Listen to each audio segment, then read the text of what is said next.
I bought my parents a house by the lake for their 40th wedding anniversary. For months, I imagined the moment I would hand them the keys.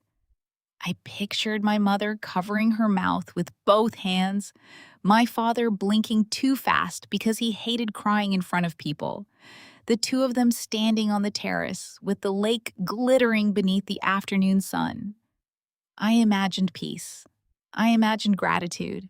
I imagined, for once, that something beautiful could belong only to them. What I did not imagine was opening the front door a few days later and finding my younger brother already living there with his wife, their two children, half their apartment packed into cardboard boxes, and even their dog sprawled on the rug like he owned the place. And I certainly did not imagine hearing my sister-in-law tell my mother, in a voice sharp enough to cut glass, "Rachel gave it to you. You're going to leave it to us anyway, so let's stop pretending. This house is already ours." But before I tell you how I stood in that doorway with my keys still in my hand and my blood turning cold, you need to understand why that house mattered so much. My name is Rachel Miller. I am 38 years old and I have been a dentist for 12 years. My days usually begin before sunrise. By 7 in the morning, I am already at my clinic, checking the schedule, reviewing x-rays, drinking coffee that has gone lukewarm because there is always one more thing to do. Most days end around 6 in the evening, though that depends on emergencies, late patients, broken crowns, infected molars, and the kind of pain people cannot sleep through. Dentistry is not glamorous. No one writes songs about root canals. No one dreams as a child about explaining gum disease to strangers under fluorescent lights. But it gave me something I had chased since I was little: stability.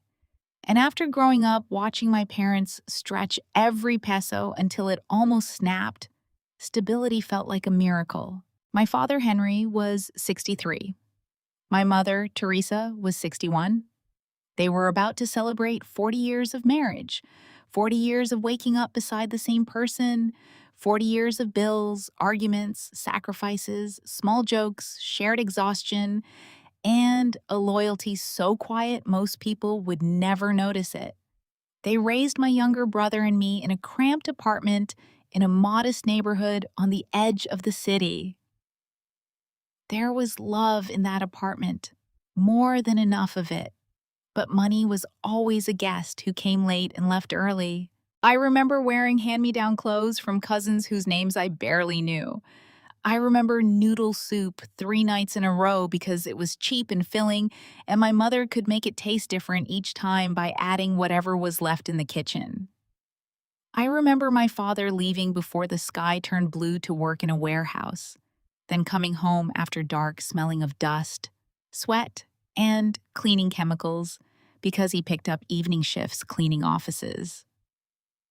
I remember my mother sewing at the dining table, her shoulders bent under the yellow light of a lamp, altering dresses, hemming pants, fixing school uniforms for neighbors who paid her in small folded bills. They did everything they could, so Raymond and I would not feel poor, even when we were.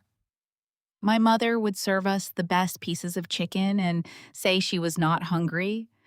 My father would pretend his shoes were still good, even when the soles were almost peeling off. They made poverty look like discipline, like resourcefulness, like love with tired hands. When I was a girl, I made myself a promise. I did not say it out loud because promises spoken too loudly have a way of embarrassing you later if life breaks them. But I kept it inside me like a stone in my pocket.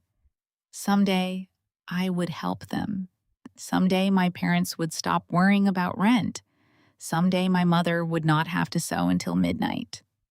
Someday, my father would drink coffee in the morning because he wanted to, not because he needed to survive another double shift.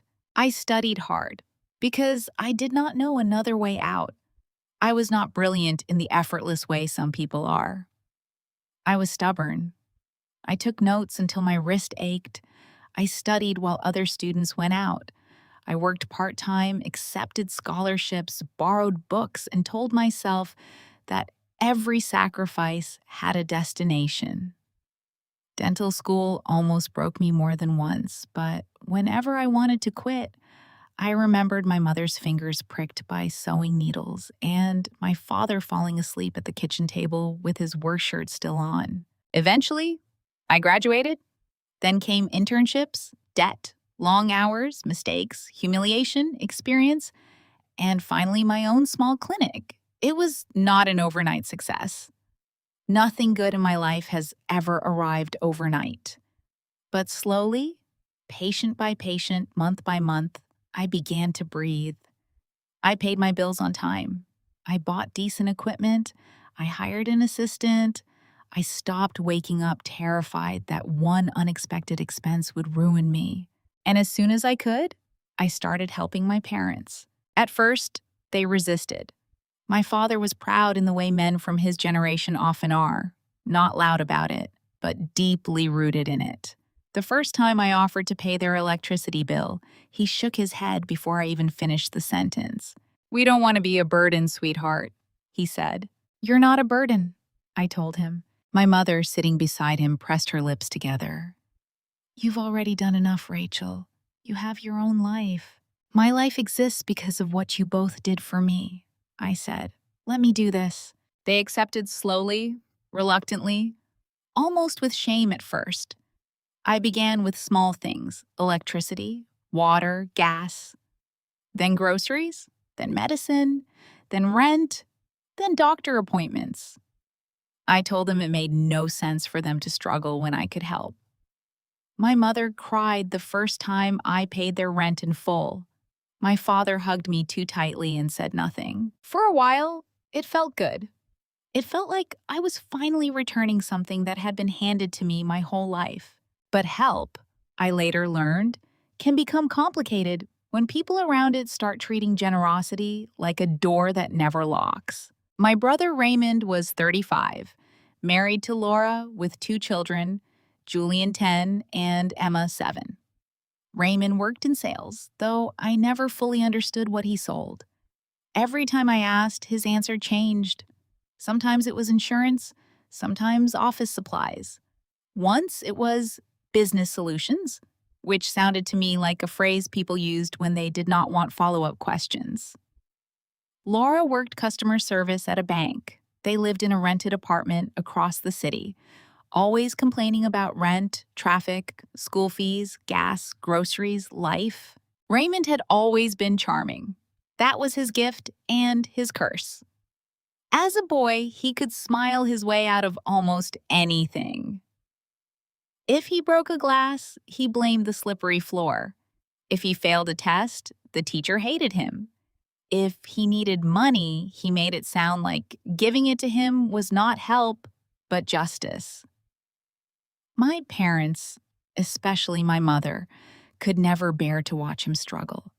He had inherited my father's eyes and my mother's softness, and somehow that combination made them forgive him before he even apologized. When my parents asked me to help Raymond, I did. Not because I trusted him completely, but because he was my brother, and because Julian and Emma were innocent. I paid for school supplies, uniforms, registration fees. I covered their rent twice when Raymond said he had fallen short. I paid for dental treatments for the kids and the first orthodontic consultations because Laura said waiting would make everything worse. The previous year, I gave them money to complete the purchase of a used family car because Raymond insisted that moving around with 2 children on public transportation was impossible. I did not resent helping at first. I told myself families helped each other. I told myself that because I had more, I could give more. I told myself many things because it was easier than admitting I was beginning to feel used. The signs were small at first. I would send my mother money for groceries, then later find out half of the groceries had gone to Raymond's apartment. Rice, milk, fruit, cereal, soap, detergent, chicken, snacks for the kids. They needed it, my mother would say, as if need erased the fact that she and my father were cutting back on their own meals. My father would give Raymond cash in secret. Not large amounts, but often enough that I noticed.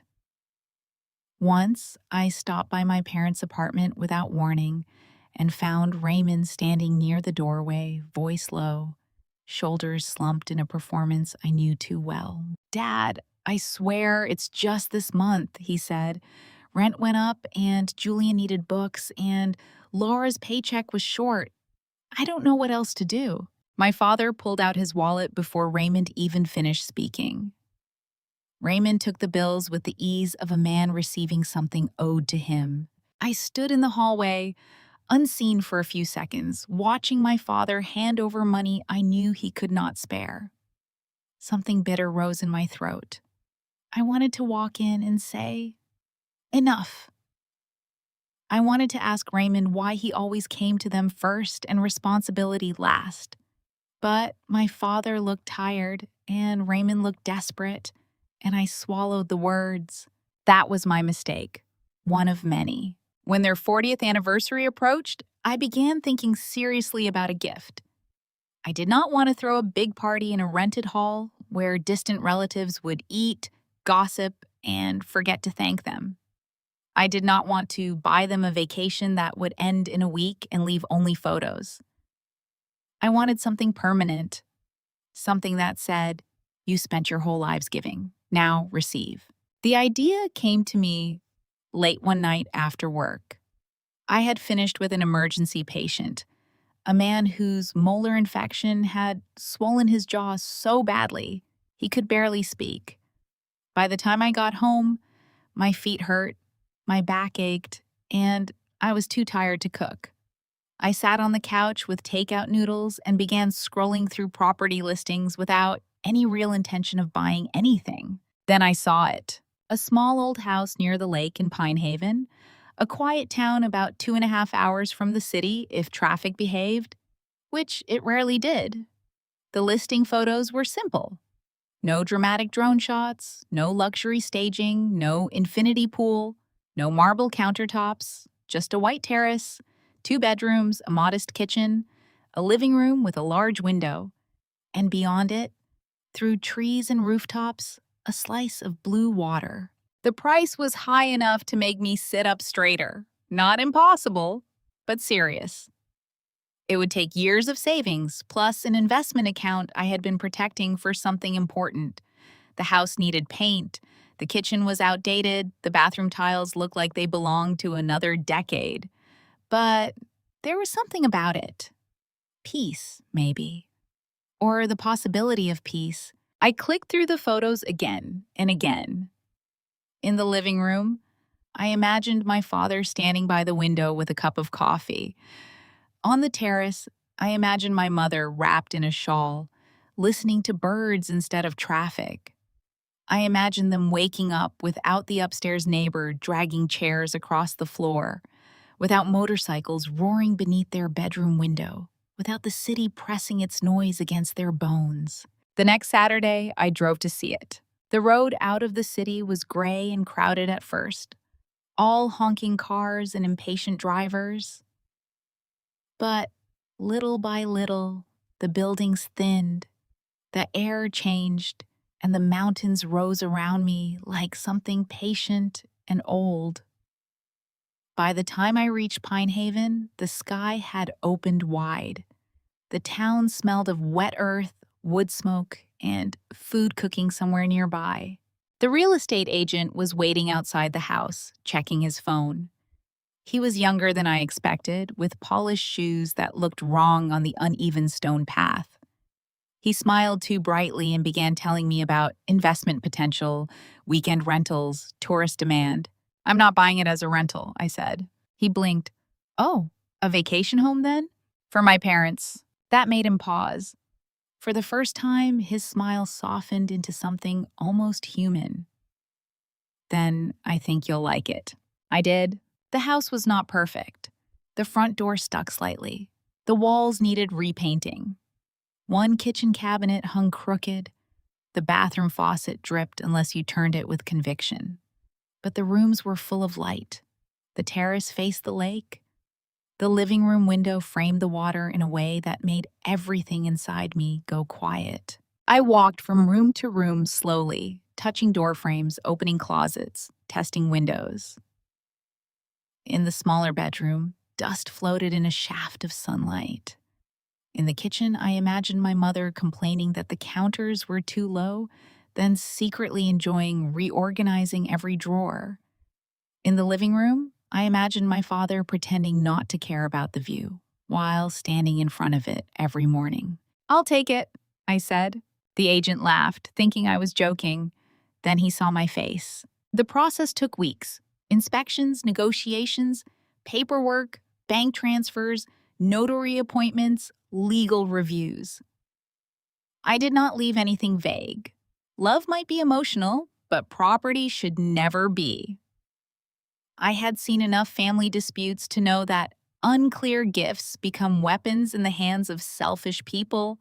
My lawyer helped me set up a family trust. The house would be protected. My parents would have lifetime rights to use and live in it. They could stay there whenever they wanted, for as long as they wanted, but they could not sell it, transfer it, rent it out, lend it, or hand it over to anyone without written authorization. I remained the person authorized to approve any change related to the property. I also created a fund to cover property taxes, maintenance, insurance, and community fees for years. At the time, I told myself I was doing this because my parents were aging and I wanted to protect them from bureaucracy. That was true. But there was another truth beneath it. I knew Raymond. Maybe I did not yet know how far he would go, but some part of me understood that a house could turn his need into hunger. When everything was finalized, I changed the locks, had new keys made, arranged basic repairs, stocked the kitchen with essentials, and bought clean sheets, towels, dishes, coffee mugs, blankets, and 2 comfortable chairs for the terrace. I wanted my parents to arrive and feel not like guests, but like they belonged there. 1 week before their anniversary, I went to their apartment after work. My mother opened the door wearing her old blue apron, the one with tiny white flowers faded from years of washing. She looked surprised to see me. "Rachel, is everything okay?" "Yes," I said, though my heart was beating too fast. "Can we sit down? I have something to tell you and Dad." That immediately frightened her. My mother had lived too long expecting bad news to arrive politely. Henry came out of the bedroom adjusting his glasses. "What happened?" "Nothing bad," I said quickly. "I promise." They sat side by side on the sofa, their knees almost touching. I sat across from them, suddenly feeling like a child about to confess something. "I bought you something for your anniversary," I began. My mother's face changed into that familiar, worried expression she wore whenever she thought I had spent too much. "Rachel!" "Please let me finish." My father folded his hands. "Sweetheart, you don't need to buy us anything." "I know," I said. "I wanted to." My mother sighed softly. "A nice dinner would have been enough." "It's not a dinner." They waited. I reached into my purse and took out a small envelope. Inside were 2 keys on a simple silver ring. My fingers trembled as I placed it on the coffee table. "I bought you a house." Silence. Not a dramatic silence. Not the kind people write about in novels where everyone gasps. A real silence. Heavy.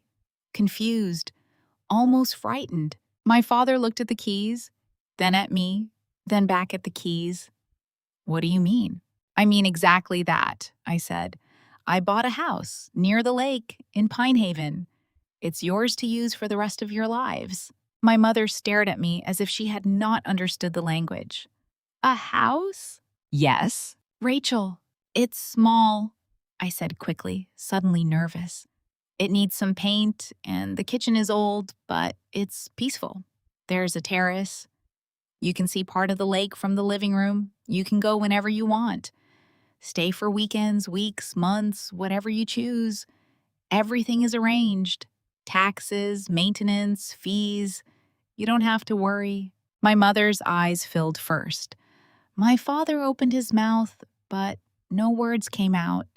He took off his glasses and wiped them with the bottom of his shirt, even though they were not dirty. "No," my mother whispered. "Yes." "No, Rachel, this is too much." "It's not too much." "It is," she said, and now the tears were slipping down her cheeks. "A house? How could you? Why would you?" "Because you deserve it." My father made a sound then, something between a laugh and a sob. He covered his mouth with one hand and turned his face away, but I saw his shoulders shake. I moved to sit beside them. My mother grabbed my hands. "You should have bought something for yourself," she said. "You work so hard. You should travel. You should rest. You should—" "I wanted this," I told her. "When I was little, I promised myself I would help you someday. This is me keeping that promise." My father looked at me, his eyes red. "We never wanted you to feel responsible for us." "I don't feel responsible," I lied gently. "I feel grateful." He lowered his head. For a long moment, he just held the keys in his palm. They looked small there, almost ordinary, but I knew what they meant. Not just a house, a door, a refuge. Proof that all their sacrifices had not vanished into the air. My mother cried for nearly 20 minutes. My father kept asking practical questions because that was how he handled emotion. Was the roof good? Was the area safe? How far was the hospital? Did I negotiate the price? Did I check the pipes? Who had the documents? Could they pay me back somehow? "No," I said every time. The next Saturday, we drove there together. My mother packed as if we were crossing a continent instead of spending one night near a lake. She brought sweetbread, fruit, bottled water, napkins, a thermos of coffee, another thermos of tea, 2 sweaters for herself, one for my father, and a small container of homemade salsa because you never know. My father complained about the bags but carried them all. During the drive, they were unusually quiet. My mother held the keys in her lap. Every now and then, she touched them with her thumb as if confirming they were real. My father looked out the window, pretending to admire the landscape, but I saw him wipe his eyes twice. When we reached the house, I parked in front. For a few seconds, none of us moved. "There it is," I said. My mother leaned forward, staring through the windshield at the white terrace, the old wooden door, the climbing vines near the side wall, and the trees framing the roof. The lake shimmered beyond the houses below. "Oh," she whispered. My father got out first. Slowly, carefully, like if he moved too fast, the house might disappear. My mother followed, one hand pressed to her chest. I handed my father the keys. He looked at me. "Are you sure?" I smiled. "Open the door, Dad." His hand shook as he slid the key into the lock. It turned with a soft click. We stepped inside together. My mother walked through the house with the reverence of someone entering a church. She touched the walls, opened the windows, inspected the kitchen cabinets, looked inside the closets, stood in the bathroom and laughed because the tile was terribly ugly but charming. She kept saying, "It's beautiful," and then correcting herself. "No, it's perfect." My father went straight to the living room window. He stood there for a long time. "Henry?" my mother called. He did not answer. I walked closer. His hands were in his pockets, his posture stiff.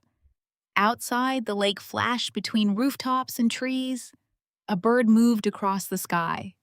Somewhere in the distance, a dog barked. "Dad?" He swallowed. I never thought I would have a view. That broke me more than tears would have. Not a mansion, not luxury.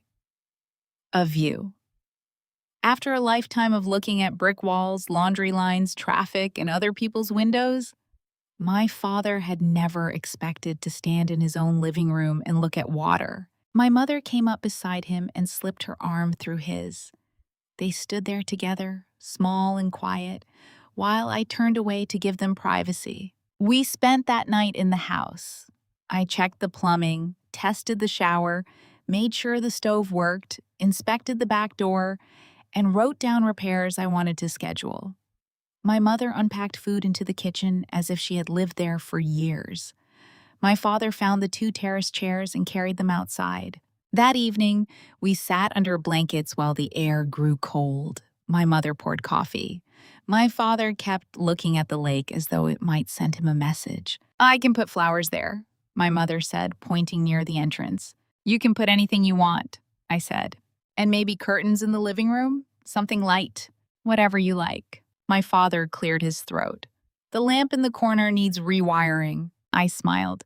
"I knew you'd find something to fix." He almost smiled back. "A house should have work. Otherwise, it doesn't feel alive." Later, after I went to bed, I heard them whispering on the terrace. Their voices floated through the cracked window, soft and low. "Can you believe it?" my mother asked. "No," my father said. "Our daughter bought us a house." "I know. Did we do something right?" My father was quiet for a long time, then he said, "Maybe we did." I lay in the dark with tears sliding into my hairline, thinking that every exhausting day, every missed vacation, every difficult patient, every hour spent building my career had been worth it for that sentence alone. The next morning, I had to return to the city. I had patients scheduled Monday and could not stay longer. My parents decided to remain at the house for a few more days. My mother tried to act casual about it, but I could see how badly she wanted to stay. My father had already made a list of small repairs he planned to handle. Before leaving, I hugged them both at the door. "Call me if anything happens," I said. My mother laughed. "Nothing is going to happen. Still, call me." My father lifted the keys. "We'll guard them with our lives." At the time, we all laughed. 2 days later, Raymond called my mother. I did not know it immediately. I found out later when my mother told me everything in a trembling voice. According to her, Raymond called just to say hello. That was how it always started with him. Casual, warm, almost innocent. "How are you, Mom? Where have you been? You haven't answered my messages quickly. Is everything okay?" My mother has never been good at lying. She could hide pain, hunger, and exhaustion, but not facts. Especially not from her children. Raymond knew that. He pressed gently at first, then harder. "We're fine," she said. "Where are you? It sounds quiet." "At home." "No, you're not?" I called the apartment phone. Nobody answered. "We came away for a few days?" "Away where?" "With friends." "What friends?" "Raymond?" "Mom, why are you being weird? Where are you?" She tried to change the subject. He did not let her.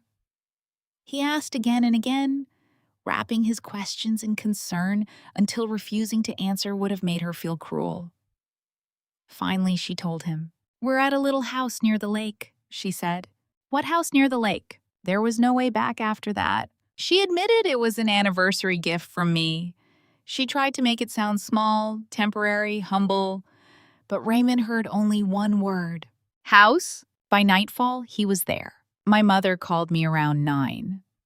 I was at home, still in my clinic clothes, reheating soup I no longer wanted. The moment I heard her voice, I knew something was wrong. "Rachel?" "What happened?" "Your brother is here." I stood still in the middle of my kitchen. "What do you mean he's there?" "He arrived with Laura, and the children, and the dog." "The dog?" "They said they wanted to see the house." I closed my eyes. "Mom, did you invite them?" "No." "I mean, I told him where we were, but I didn't think he would come tonight." "What are they doing now?" There was a pause. In that pause, I heard everything. "Laura is unpacking some things in the second bedroom," my mother said quietly. My hand tightened around the phone. "Unpacking?" "She said the kids were tired after the drive. Raymond said they would stay for the weekend." "No," I said immediately. "No, Mom, they cannot stay." I tried to tell them. "Tell them again." "Rachel, he says it's a family house." "It is not a family house. It is your house to use. Yours and Dad's." "I know, but he says he's family too." Of course he did.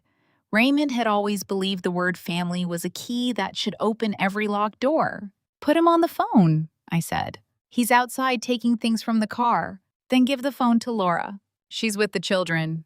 "Mom," my voice came out harder than I intended. My mother went silent. "I'm sorry," I said, softening. I'm not angry at you, but listen to me carefully. Do not sign anything. Do not promise anything. Do not give them keys. Do not let them talk you into anything. I'm calling Raymond now. I don't want trouble, she whispered. I know, but trouble has already walked through the door. After we hung up, I called Raymond. No answer. I called again. Voicemail. A third time. Voicemail. Then I called Laura. She rejected the call after 2 rings. I barely slept that night. Every time I closed my eyes, I saw Raymond carrying bags into that house, Laura opening closets, my parents standing aside, embarrassed in their own refuge. By morning, I had convinced myself maybe I was overreacting. Maybe they really had only come for the weekend. Maybe Raymond would apologize for arriving uninvited. Maybe Laura would understand boundaries. Then, during my lunch break on Friday, I opened social media. Raymond had posted a photo. He was standing in my parents' new kitchen, holding a coffee mug, smiling like a man who had just conquered something. Behind him, I recognized the crooked cabinet, the tiled backsplash, the window over the sink. My stomach dropped before I even read the caption. Finally, we have a house. For a moment, the words did not make sense. I read them again. Finally, we have a house. Not visiting my parents, not celebrating mom and dad, not grateful for family. We have a house. Comments were already piling up. Congratulations, brother. About time. So happy for your family. God is good. Laura had commented too. Finally, my children have a place where they can run, play, and be kids. I stared at that sentence until my vision blurred. I wanted to call him and scream. I wanted to write under the post, "You mean the house I bought for our parents?" I wanted to expose him right there in front of every friend, coworker, neighbor, and distant cousin clapping for his lie. Instead, I took screenshots. Then I searched rental platforms. At first, I told myself I was being paranoid. Even Raymond would not go that far. Even Laura would understand that turning my parents' anniversary gift into a business without permission was insane. But there it was, the same white terrace, the same living room window, the same kitchen, the same 2 bedrooms, entire house near the lake, perfect for families, weekends, holidays, and peaceful getaways. The listing host was Laura. I sat in my clinic office with my lunch untouched beside me, staring at the screen as if the words might rearrange themselves into something less outrageous. They did not. Available dates through August? House rules? Guest capacity? Cleaning fee? No owners present? No owners present. The arrogance of it made me strangely calm. Not peaceful, not forgiving. Calm in the way a storm becomes quiet at the center. I saved every screenshot. The listing, the photos, the calendar, the host profile, the description, the price per night. Then I texted my mother. Do not sign anything. Do not agree to anything. I'm coming Sunday. She replied almost immediately. Please don't be angry. That hurt more than Raymond's post. My mother thought my anger was a danger to survive, not a shield meant to protect her. I typed back, I'm not angry at you. I love you. I'm going to handle this. But as I sat there in my office, staring at the screenshots on my phone, I knew the truth. I was angry, not the kind of anger that burns hot and disappears. The kind that settles, the kind that sharpens, the kind that looks at years of excuses, years of swallowed discomfort, years of watching my parents give pieces of themselves away, and finally says, enough. I finished my patients that day with a smile so controlled my assistant asked if I had a migraine.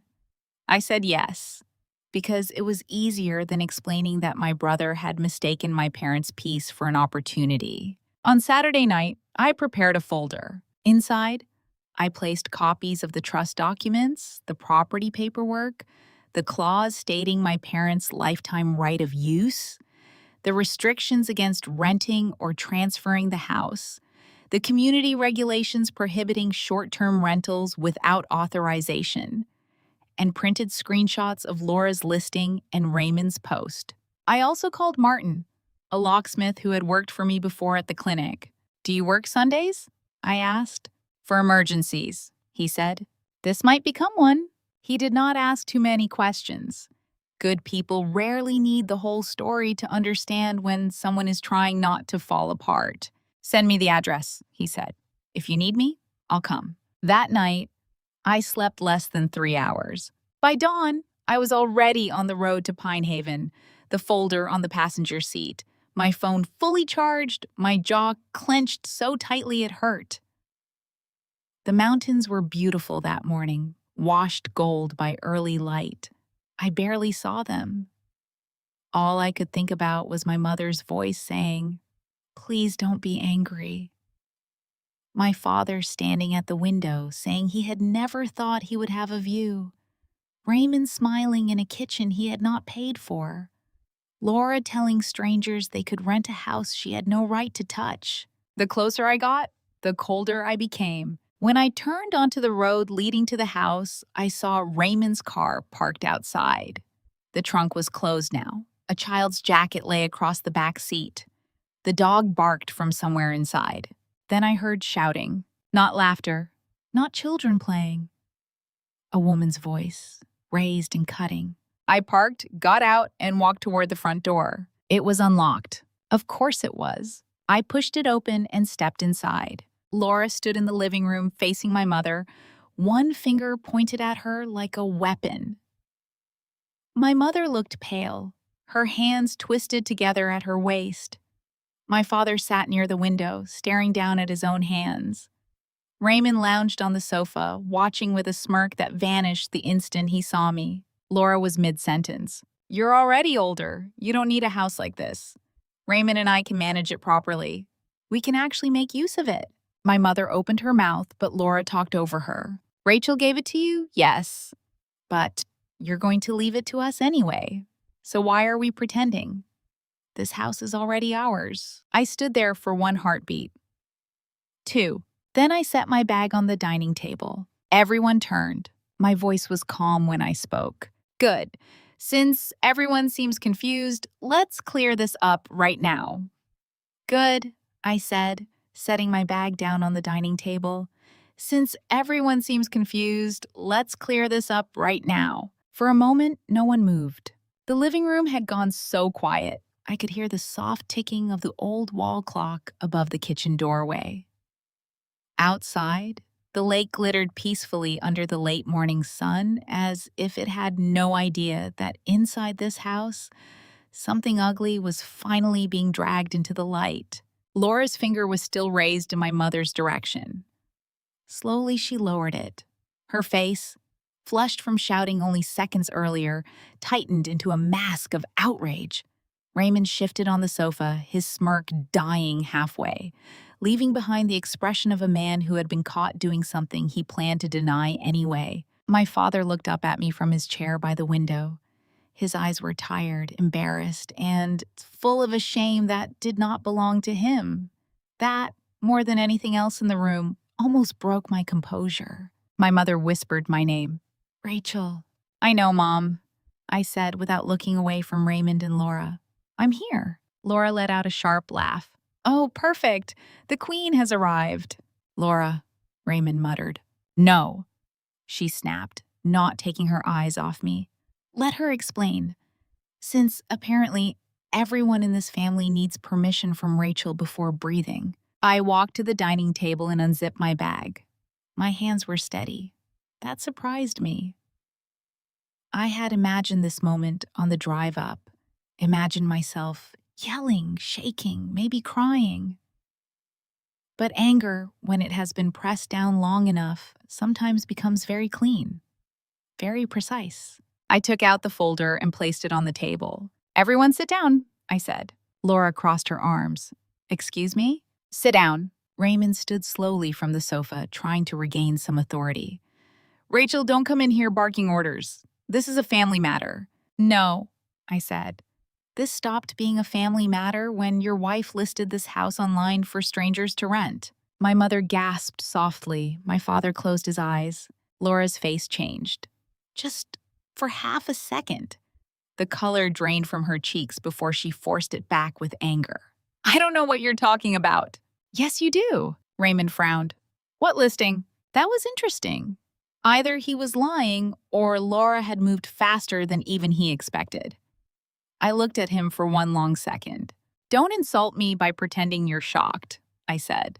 I'm serious, he said, but his voice had lost its confidence. Laura stepped in quickly. It was just an idea. Nothing was finalized. An idea with photos, a calendar, nightly rates, guest rules, and availability through August? She pressed her lips together. I opened the folder and removed the printed screenshots. One by one, I spread them across the table. The living room photo, the terrace photo, the kitchen photo, the listing description, Laura's host profile, the booking calendar. My mother took one step closer, then stopped as if the papers themselves were dangerous. Laura, she whispered, you put the house for rent? Laura turned toward her, frustrated. Teresa, please don't look at me like that. I was trying to help. Help who? I asked. Our family, Laura said. All of us. This house sits empty most of the time. Do you know how much money people pay to stay near the lake? We could make enough to cover expenses, maybe even help with the children's school. The expenses are already covered, I said. Laura blinked. I took out the second set of documents.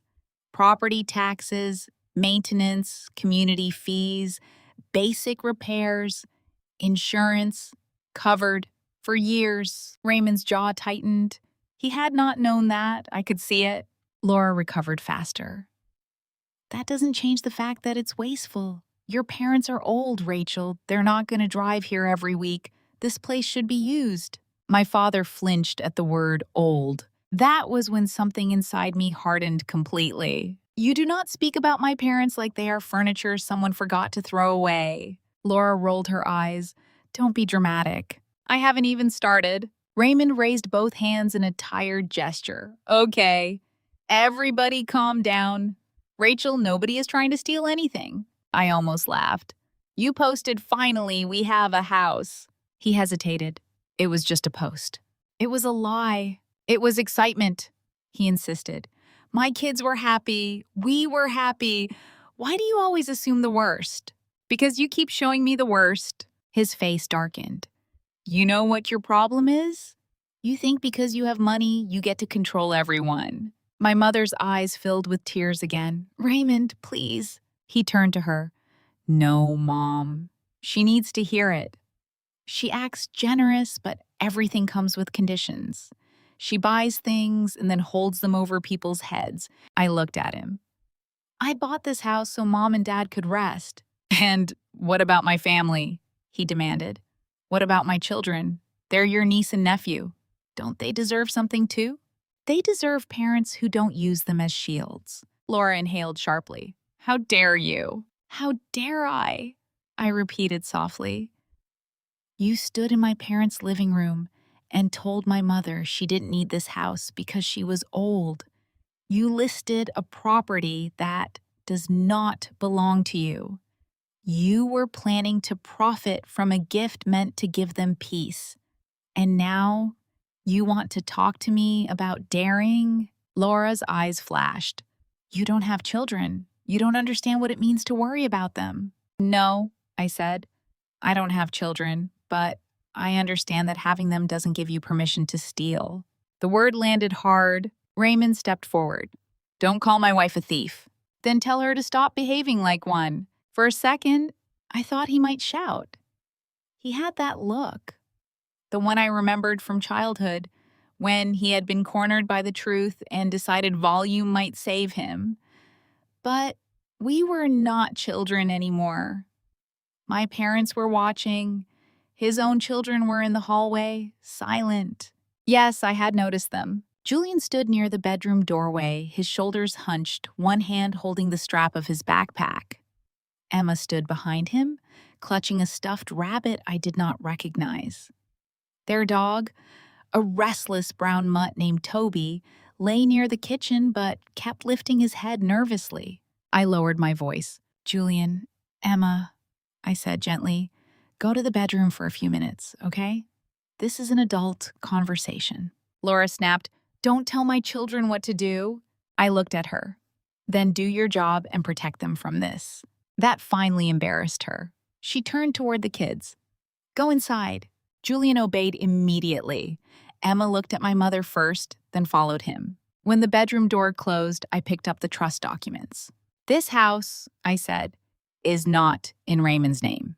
It is not in Laura's name. It is not even something Mom and Dad can give away because someone pressures them. The property is held in a family trust. Mom and Dad have lifetime rights to live here, stay here, and enjoy it. They cannot sell it. They cannot transfer it. They cannot rent it. They cannot lend it. They cannot hand it over to anyone without written authorization." Raymond stared at me. "A trust?" "Yes. You put the house in a trust?" "I did." His face twisted. "Of course you did." My father finally spoke. His voice was low, rough with humiliation. "Rachel explained it to us." Raymond turned on him. "And you agreed to that?" My father looked up. "It protects us." "From who?" Raymond demanded. No one answered. The silence answered for us. Raymond's mouth tightened. "Unbelievable." "No," I said. "What's unbelievable is that I had enough sense to protect our parents from exactly this, and you still think you're the injured party." Laura grabbed one of the papers from the table. "This doesn't mean anything." "Careful," I said. "That is a legal document." She dropped it as if it burned her. I continued. "I am the authorized person for decisions regarding this property. Any use outside Mom and Dad's personal enjoyment must be approved by me. I have not approved your stay. I have not approved your listing. I have not approved you bringing furniture, boxes, pets, guests, or business activity into this home." Raymond laughed once, dry and ugly. "Listen to yourself. Business activity. You sound like a lawyer." I spoke to one. Laura stiffened again. I placed another paper on the table. "These are the community regulations. Short-term rentals and commercial use are prohibited without approval from the homeowner's administration. Even if this house belonged to you, which it does not, your listing would violate the community rules." Laura looked at Raymond. He avoided her eyes. "So here's what will happen," I said. "You will pack your belongings, you will remove the online listing, you will cancel any reservations if you were reckless enough to accept them. You will return any payment, you will leave every key you have on this table, then you will leave this house." Raymond's face went still. "And if we don't?" I had expected that. I picked up my phone and unlocked it. Then I sent 3 messages, one to the community administration, one to my lawyer, one requesting assistance for unauthorized occupancy of protected property. I also have a locksmith on standby. As soon as the door is clear, every lock gets changed." Laura scoffed, but it came out weaker than she intended. "You can't just throw family out." "I can remove unauthorized occupants from a property they have no right to use." "We have children," she snapped. "You should have thought about that before you dragged them into this." Raymond took a step toward me. "Rachel, stop. You're angry. I get it. But let's talk like adults." "Now you want to talk like adults?" "Yes," he said, softening his voice. It was the voice he used when he wanted something.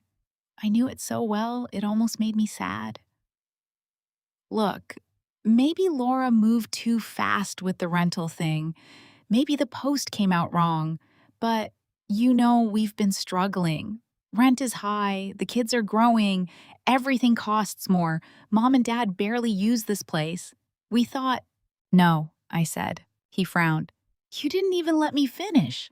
"I don't need to. The answer is no." His eyes narrowed. "So, you'd rather this house sit empty than help your brother?" "I would rather this house remain peaceful than watch you turn it into another problem for Mom and Dad to carry. I'm their son, and you use that to corner them. I came to visit. You came with luggage. We stayed a few nights. You unpacked. Because the kids were tired." And Laura listed the house online. He glanced at Laura, irritated now, as if her greed had complicated his performance. She stared back at him, furious that he looked less loyal under pressure. My mother stepped forward, her voice shaking. Raymond, why didn't you ask? He turned to her, and for the first time, I saw panic beneath his anger. Mom, I was going to. We were all going to sit down and talk. No, she said softly. Laura was telling me the house was yours. Laura threw her hands up. I said eventually, don't twist my words. You said we were old, my father said. The room froze. My father had not raised his voice. He had not accused anyone dramatically. He simply said it, looking at his hands, and somehow that was worse. You said we didn't need it, he continued. You said you and Raymond could make better use of it. Laura looked away. Raymond rubbed his forehead. Dad, she didn't mean it like that. My father looked at his son then, really looked at him. Didn't she? Raymond had no answer. That was when my mother began crying. Quietly at first, then harder, pressing a napkin against her mouth as if she was ashamed of the sound. I went to her immediately. Mom, I'm sorry, she whispered. I'm so sorry, Rachel. You did nothing wrong. I gave him the address. Because he pressured you. I should have said no. You trusted your son, I said. That is not a crime. Raymond looked wounded. I can't believe you're talking about me like I'm some criminal. I turned back to him. Then stop acting like one. His face hardened again. There it was. The wounded brother disappeared, replaced by resentment. You always loved this, he said. What? Being better than me, my mother cried harder. Raymond, please stop. But he did not stop. Maybe he could not.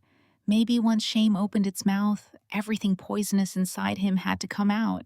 You think because you became a dentist, because you have your clinic and your money and your perfect little life, you get to decide what everyone deserves. You bought them a house so they'd worship you. My father stood, slowly, but with surprising strength. Do not say that. Raymond blinked. My father rarely spoke to him that way. Dad! No, my father said. His voice trembled, but he did not back down. Your sister worked for everything she has. She has helped us. She has helped you. More times than you deserved.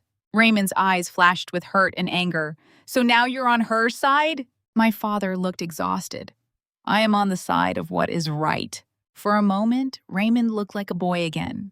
A spoiled, frightened boy realizing that tears might not save him this time. Laura stepped in, perhaps sensing his weakness and hating it. This is ridiculous. We're not leaving today. We have things here. The kids are settled. We'll go tomorrow. You'll go today, I said. No. I lifted my phone and sent the message to Martin. Then I looked at Laura. The locksmith is on his way. She stared at me as if I had slapped her. You called a locksmith before even talking to us? Yes. So you came here planning to humiliate us? No. I came here prepared in case you refuse to respect the word no. Raymond shook his head slowly. You're cold, Rachel. No, I said. I'm finished. 20 minutes later, Martin's truck pulled up outside. The sound of tires on gravel made Laura rush to the window. You've got to be kidding me. Martin got out with his toolbox.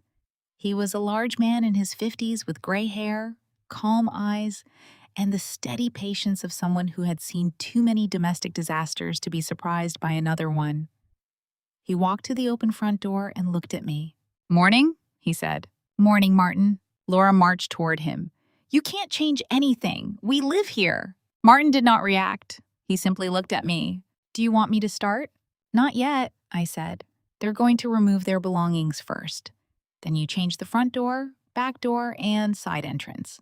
He nodded and stepped aside, standing near the doorway like a quiet wall. Laura turned on Raymond. Say something. Raymond looked from Martin to me to our parents. His calculation was visible. If he made a scene, he risked police, lawyers, the homeowners administration, maybe even public embarrassment worse than anything I could say online. If he left, he lost the house. Not legally, because it had never been his, but in the fantasy, he and Laura had already built around it. He chose anger. Fine, he said. We'll leave, but don't think this is over. It is over, I said. That's the part you're struggling with. The next 3 hours were some of the longest of my life. Packing is humiliating when the things were never supposed to be there in the first place. Laura moved through the house like a storm, slamming drawers, yanking clothes from closets, muttering insults under her breath. She called someone on speakerphone, a woman who claimed to know about tenant rights despite knowing nothing about the situation. Laura repeated loudly that they had been thrown out, that I was abusing my parents, that I was using money to control the family. At one point, she stood in the hallway and said, loud enough for the children to hear, "This is what happens when a woman has money and no heart." Emma began crying in the bedroom. My mother flinched and tried to go to her, but I gently held her arm. "Let Laura handle her child," I said quietly. It hurt to say it. Emma was only 7. None of this was her fault, but I had begun to understand the way Raymond and Laura use softness as a trap. If my mother comforted Emma, Laura would twist it. If I comforted her, they would call me cruel for forcing her out afterward. Every move became part of their performance. Raymond, meanwhile, tried different versions of himself. First came the reasonable brother. He found me in the kitchen while I was making chamomile tea for my mother. His voice was low, almost tender. "Rachel, you're making this bigger than it has to be." I poured hot water into the cup. "Leave the kitchen. Just listen. We were excited, that's all. The kids loved it here. Mom and Dad loved having them. Why turn it into a war?" I placed the tea bag in the cup. "You turned it into a war when you tried to take something that wasn't yours." He sighed. "Nobody was taking anything." "Raymond," he looked at me. I saw the listing. His expression tightened. "Leave the kitchen." He left. 30 minutes later, he returned as the responsible son. "You're not here during the week," he said. "Mom and Dad are getting older. Someone needs to check on them. What if something happens? What if Dad falls? What if Mom gets sick? You can't drive 2.5 hours every time there's a problem." I looked at him. "So your plan was to care for them by yelling at them and renting the house to strangers?" "That was Laura's idea." "How convenient." "I'm serious," he insisted. "I worry about them." "No," I said. "You worry that someone else finally has something you can't access." His face changed, but he said nothing. The third time he came in, he had abandoned every mask. "You bought this house to buy their love," he said. I set my cup down slowly. He stood in the doorway, eyes bright with resentment. "You always do that. Pay bills, buy groceries, cover appointments, act like a saint. And they look at you like you're perfect." "No one thinks I'm perfect." "They do," he snapped. "They always did. Rachel studies, Rachel works hard, Rachel helps, Rachel saves the day. And what am I? The problem?" I was quiet for a moment. Behind his anger, I heard something old.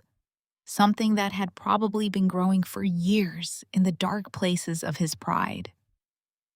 I might have felt sorry for him if he had not chosen to feed that resentment by hurting our parents. "You are not the problem because you struggled," I said.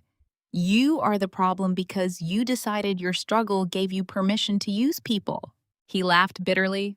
"There it is, the lecture." "No, Raymond, the truth." His jaw flexed. "You got used to everyone rescuing you," I continued. "Mom, Dad, me. Every time you fell short, someone else paid. Every time you made a bad decision, someone else softened the consequences. And now that I'm saying no, you want to call it cruelty? Because accountability feels unfamiliar." For once, he had no clever answer. He looked toward the living room, where our father sat silently beside my mother. For a second, guilt crossed his face. Then pride crushed it. "You'll regret this," he said. "I regret not doing it sooner." He turned and walked away. By early afternoon, the living room looked like a battlefield of bags, boxes, toys, dog hair, and resentment. Laura carried out clothes in violent armfuls. Raymond loaded the car with tight, angry movements. Julian helped silently, his face red with embarrassment. Emma clung to her stuffed rabbit and refused to look at anyone. My mother tried once to speak to Julian. "Sweetheart, are you hungry?" I can make you a sandwich before you go. Laura snapped from the doorway. They're not eating here. Julian looked down. My mother's face crumpled. My father put his hand gently over hers. That small gesture nearly made me cry. When most of their belongings were outside, I walked through the house with Martin. He inspected the locks, checked the hinges, and asked practical questions in a low voice. I appreciated that. Practical things can keep you from drowning in emotion. Front door first? He asked. Yes, then back door and side entrance. Laura overheard and stormed toward us with a keyring in her hand. You're disgusting, she said to me, changing locks like we're criminals. I held out my palm. Keys, she laughed. These were given to us. No, they weren't. Teresa gave Raymond a copy. My mother looked horrified. I didn't. I gave him my key to open the door when they arrived because I was in the kitchen. He never gave it back. I looked at Raymond. He pretended not to hear. Keys, I repeated. Laura slapped them onto the table. Take them. Enjoy your precious house. Martin changed the front lock while they were still loading the last bags. The sound of the drill filled the house. It should have been satisfying. Instead, it felt heavy. Every turn of the screw sounded like a boundary arriving years late. When he finished, he handed me the new keys. Laura still stood nearby, clutching the old ones she had apparently kept aside. Martin looked at them in her hand. Those won't open anything anymore. Her face twisted. For one ridiculous second, I thought she might throw them at him. Instead, she dropped them onto the floor. They're useless anyway, she said. Yes, I replied, they are. Raymond closed the trunk of his car harder than necessary. The dog barked from the back seat. The children sat inside, silent and miserable. Before getting into the driver's seat, Raymond turned toward our parents. My mother took one step forward, as if waiting for an apology. My father stood beside her, expression guarded but hopeful. In the exhausted way parents remain hopeful, even when their children have disappointed them beyond reason. Raymond did not apologize. He looked at me instead. When Mom and Dad need help and you're not here, remember this, he said. Remember that you pushed away the son who could have been close. I felt my father stiffen. You were close enough to take advantage of them, I said. That was not help. His eyes narrowed. You'll be alone one day, Rachel. Maybe, I said, but I won't be surrounded by people who only stay when there's something to take. Laura slammed her door so hard the window rattled. Raymond got in. The car started. Gravel cracked under the tires as they pulled away from the house. They did not wave to my parents. They did not say goodbye. They did not look back. For several seconds after the car disappeared, no one spoke. Then my mother sat down on the terrace chair as if her legs had finally given out. My father remained standing, facing the road, both hands at his sides. Martin, sensing the moment, quietly finished checking the back door and side entrance. He gave me the final set of keys and a small invoice. I'll send the rest by email, he said. Thank you, I told him. He glanced toward my parents, then back at me. You did the right thing. I nodded, but I did not trust my voice. When Martin left, the house felt too large, too silent. Not peaceful yet, just emptied after invasion. I walked through each room carrying a trash bag. There were juice boxes under the sofa, crumbs ground into the rug, sticky fingerprints on the glass door, dirty plates in the sink, dog hair in corners, damp towels on the floor, candy wrappers beneath the bed, and one of Laura's earrings on the bathroom counter. I threw the earring into the trash without hesitation. My mother tried to help. No, I said gently. Sit down. I can clean. I know you can. But today, you don't have to. Her eyes filled again. I'm sorry. I turned from the sink, hands wet with dish soap. Mom, please stop apologizing for what they did. She pressed her lips together and nodded, but tears slipped down anyway. My father came into the kitchen carrying a stack of plates. These were in the bedroom. I stared at them. Why were there plates in the bedroom? He gave a tired little shrug. Children. For the first time all day, I almost laughed. Not because anything was funny, but because my father was trying trying to bring the world back into shape with one dry comment. We cleaned for over an hour. Then I made simple pasta with vegetables I found in the refrigerator. My mother wanted to cook properly, but I refused to let her turn emotional devastation into hospitality. We ate on the terrace as the sun began to lower behind the trees. The lake was calm. Birds skimmed low over the water. Somewhere nearby, someone was playing soft music. It should have been beautiful. And maybe it was. But all three of us sat with the kind of exhaustion that comes after holding yourself together too long. My phone began vibrating. Raymond. Then Laura. Then Raymond again. Messages started appearing. You humiliated me in front of my family. You had no right. You always hated seeing me happy. My children are crying because of you. You care more about property than blood. Laura's messages were worse. I hope everyone finds out what kind of person you are. You will hear from a lawyer. Enjoy the house while you can. You think money protects you from consequences? I turned the phone face down on the table. My mother noticed. Is it Raymond? Yes. What is he saying? Nothing useful. She looked toward the lake. He was not always like this. I did not answer immediately. That sentence contained too many years, too much grief. Parents often survive by remembering their children as they were at 5 years old, not as the adult standing in front of them causing harm. I know, I said finally. My father put down his fork. Maybe we made it too easy for him. My mother looked at him sharply, wounded. Henry. He did not soften the statement. We did. Every time he came with a problem, we opened our wallets. Every time he blamed someone else, we believed him. Every time Rachel warned us, we said he was just struggling. I stared at my father. He rarely admitted mistakes aloud, especially painful ones. My mother wiped her eyes. He's our son. Yes, my father said. And Rachel is our daughter. We forgot that sometimes. No, I said quickly. You didn't forget me. My father looked at me with such sadness that I stopped. Yes, he said. Sometimes we did. The words landed quietly but deeply. My mother reached across the table and took my hand.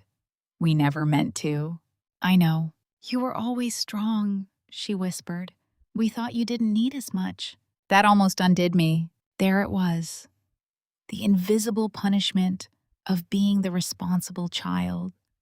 The one who studies, works, earns, answers, pays, fixes, drives, calls, remembers, and shows up. People stop asking if you are tired because your competence becomes a wall they assume cannot crack. I needed you, I said, and my voice shook despite every effort. I just stopped asking. My mother covered her mouth. My father looked away. For a while, none of us ate. Then my father stood, walked to the edge of the terrace, and looked out at the water. This house was supposed to be peace, he said.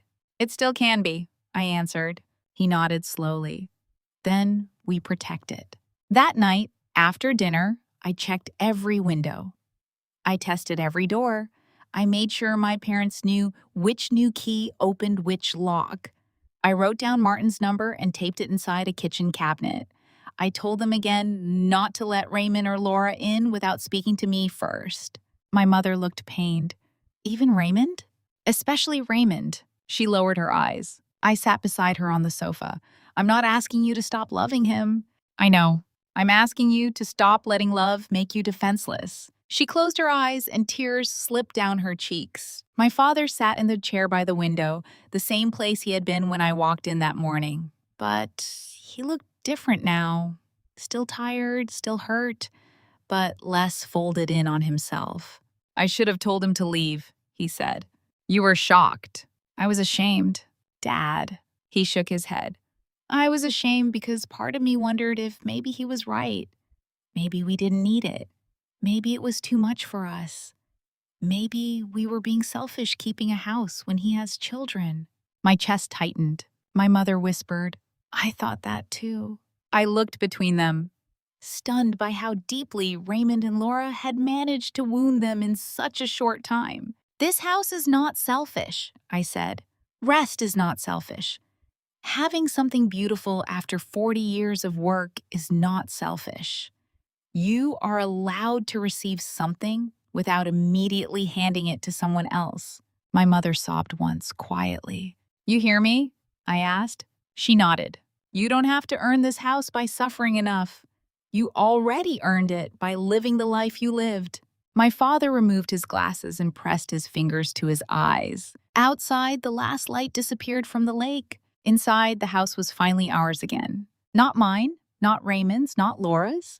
Theirs. And for the first time since I had bought it, I understood that giving my parents a house was only the beginning. Keeping it safe would be the real gift. I stayed at the lake house that night. I had not planned to. I had patients early Monday morning, charts waiting on my desk, a supplier invoice I needed to review, and a crown case that required my attention before the lab picked it up.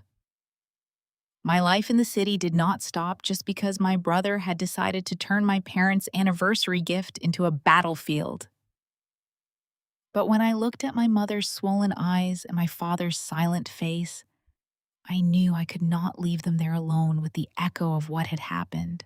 The house felt different after Raymond and Laura left. Not ruined exactly. They had not been there long enough to ruin it. But the air had changed. The rooms that had felt gentle and bright the first time I brought my parents there now felt violated, as if every corner had overheard something it should not have. My mother tried to busy herself after dinner. That was what she did when she was anxious. She wiped the already clean counter, folded the same dish towel twice, opened the refrigerator, closed it again, rearranged the mugs, then stood in the kitchen holding a spoon she did not need. Mom, I said softly from the doorway. She turned to quickly. Do you want tea? I can make tea. No. Coffee? No. Maybe something sweet? I brought cookies. I walked over and took the spoon from her hand. Sit with me. Her face crumpled again. But this time, she did not apologize. That was progress, maybe. A small one. She let me lead her to the sofa. My father was still by the living room window. He had been there for nearly 10 minutes, staring into the dark reflection of the glass. In daylight, the window gave him a view of the lake. At night, it only gave him himself. Dad, I said. He did not turn. I keep thinking about when he was little. I sat beside my mother but looked at him. He used to be afraid of storms, my father continued. Do you remember? He would run to our room with his blanket. He would climb into the bed between us and say the thunder was angry. My mother covered her mouth with her fingers. I remember, I said. My father nodded slowly. I don't know when he stopped being that boy. The room was quiet. I did not know how to answer because there was no clean answer. People did not become selfish in one dramatic moment. It happened through 1,000 permissions, 1,000 excuses, 1,000 times someone said, he didn't mean it. He's under stress. He has a family. He just needs help. He'll learn. But some people did not learn from being rescued. They learned rescue was guaranteed. He's still your son, I said carefully. My father turned then. Yes, and that is what makes this hurt. My mother started crying again, silently this time, tears slipping down her cheeks without sound. I held her hand. Her fingers were cold. I don't want to hate him, she whispered. You don't have to hate him, but I don't know how to love him without letting him hurt us. That sentence stayed with me. It stayed with me while I checked the locks again before bed.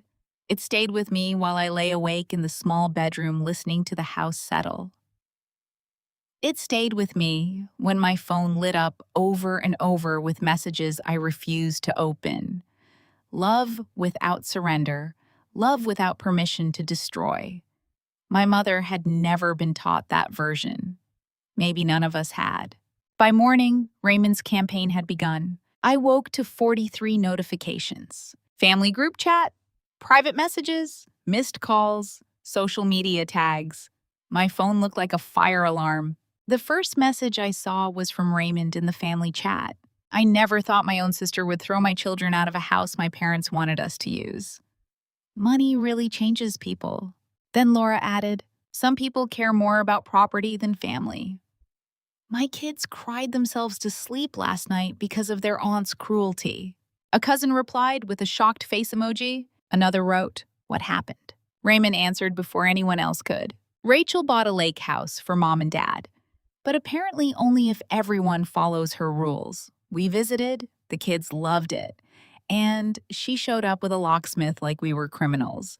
She humiliated us in front of the children. That was the version they chose.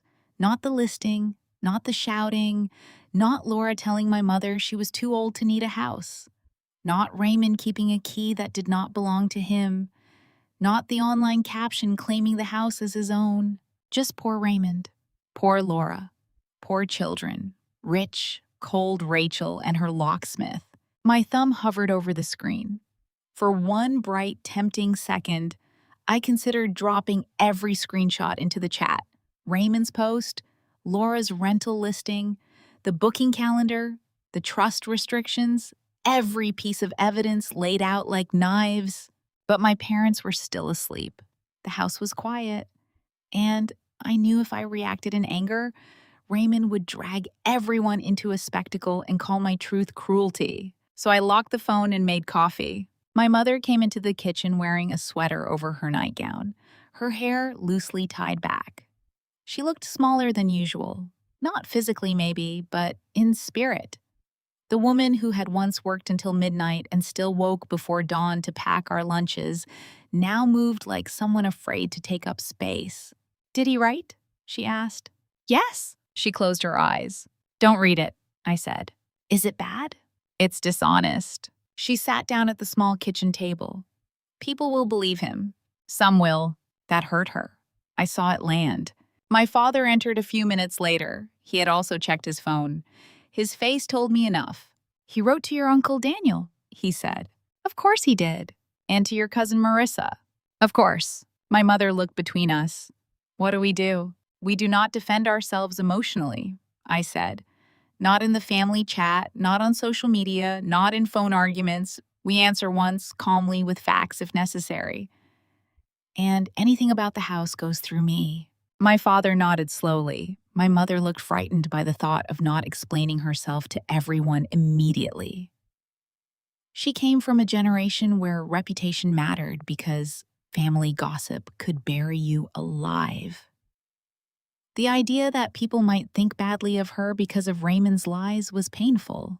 "I don't want them to think I threw out my grandchildren," she whispered. "You didn't throw anyone out," I said. "I removed 2 adults who were using their children to make it harder for us to say no." My father placed his hand over hers. "Rachel is right." My mother looked at him, surprised. Perhaps she expected him to soften, to say Raymond had gone too far, but we should still smooth things over. Instead, my father looked tired but firm. "We cannot keep covering for him," he said. That morning, before I drove back to the city, I wrote one message in the family chat. There are legal and personal details Raymond is choosing not to share. The house was purchased for mom and dad's lifetime use and is legally protected. No one else has permission to live there, rent it, advertise it, or pressure them to hand it over. Any questions about the property should come to me directly, not to them. I did not include screenshots, not yet. Raymond replied within minutes. "See? Legally protected." "She talks about our parents like they're paperwork." Laura wrote, "You mean protected from their own son and grandchildren? Beautiful." I did not answer. That silence made them angrier. By the time I reached the city, my phone had become a nest of accusations. I parked beneath my apartment building and sat in the car reading messages from relatives who had not called my parents in months, but suddenly had opinions about their house. Aunt Patricia wrote, "I understand you paid for it, but family should share blessings." Cousin Mateo wrote, "Raymond has children. Maybe you should think about that." My Uncle Daniel wrote, "Your parents are old. Maybe having Raymond there would actually help." That one made me grip the steering wheel. Old. Again.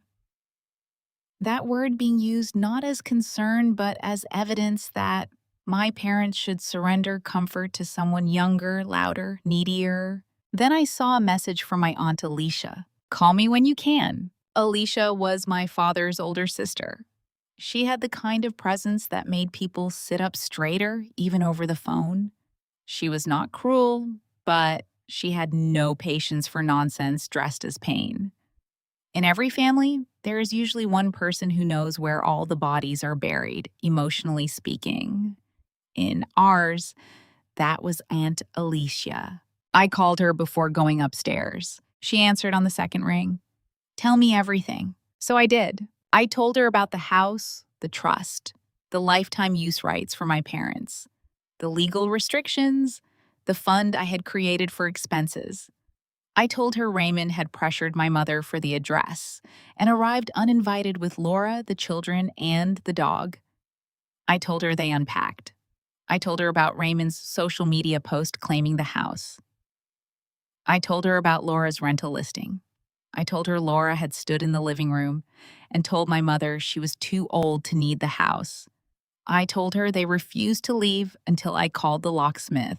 Alicia did not interrupt once. When I finished, she exhaled slowly. That little idiot, she said. Despite everything, I almost laughed.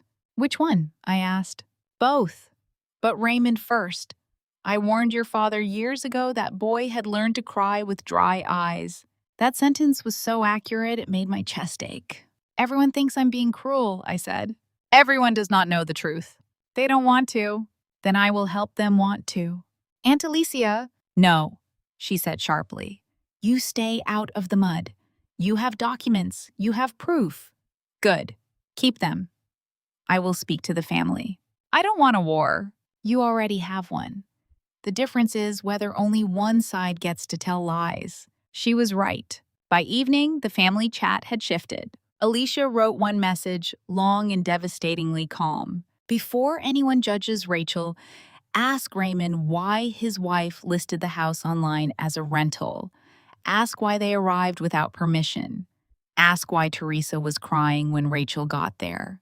Ask why Henry says he felt pressured in his own home. A gift to parents is not a buffet for every relative with an appetite. No one replied for 12 minutes. Then my cousin Marissa wrote, Wait, they listed it for rent? Raymond did not answer. Laura did. That is a twisted version. We were exploring options to help with costs. Alicia replied, Costs Rachel already covered. Silence again. Then Uncle Daniel wrote, If that's true, Raymond, you should explain. Raymond left the group chat.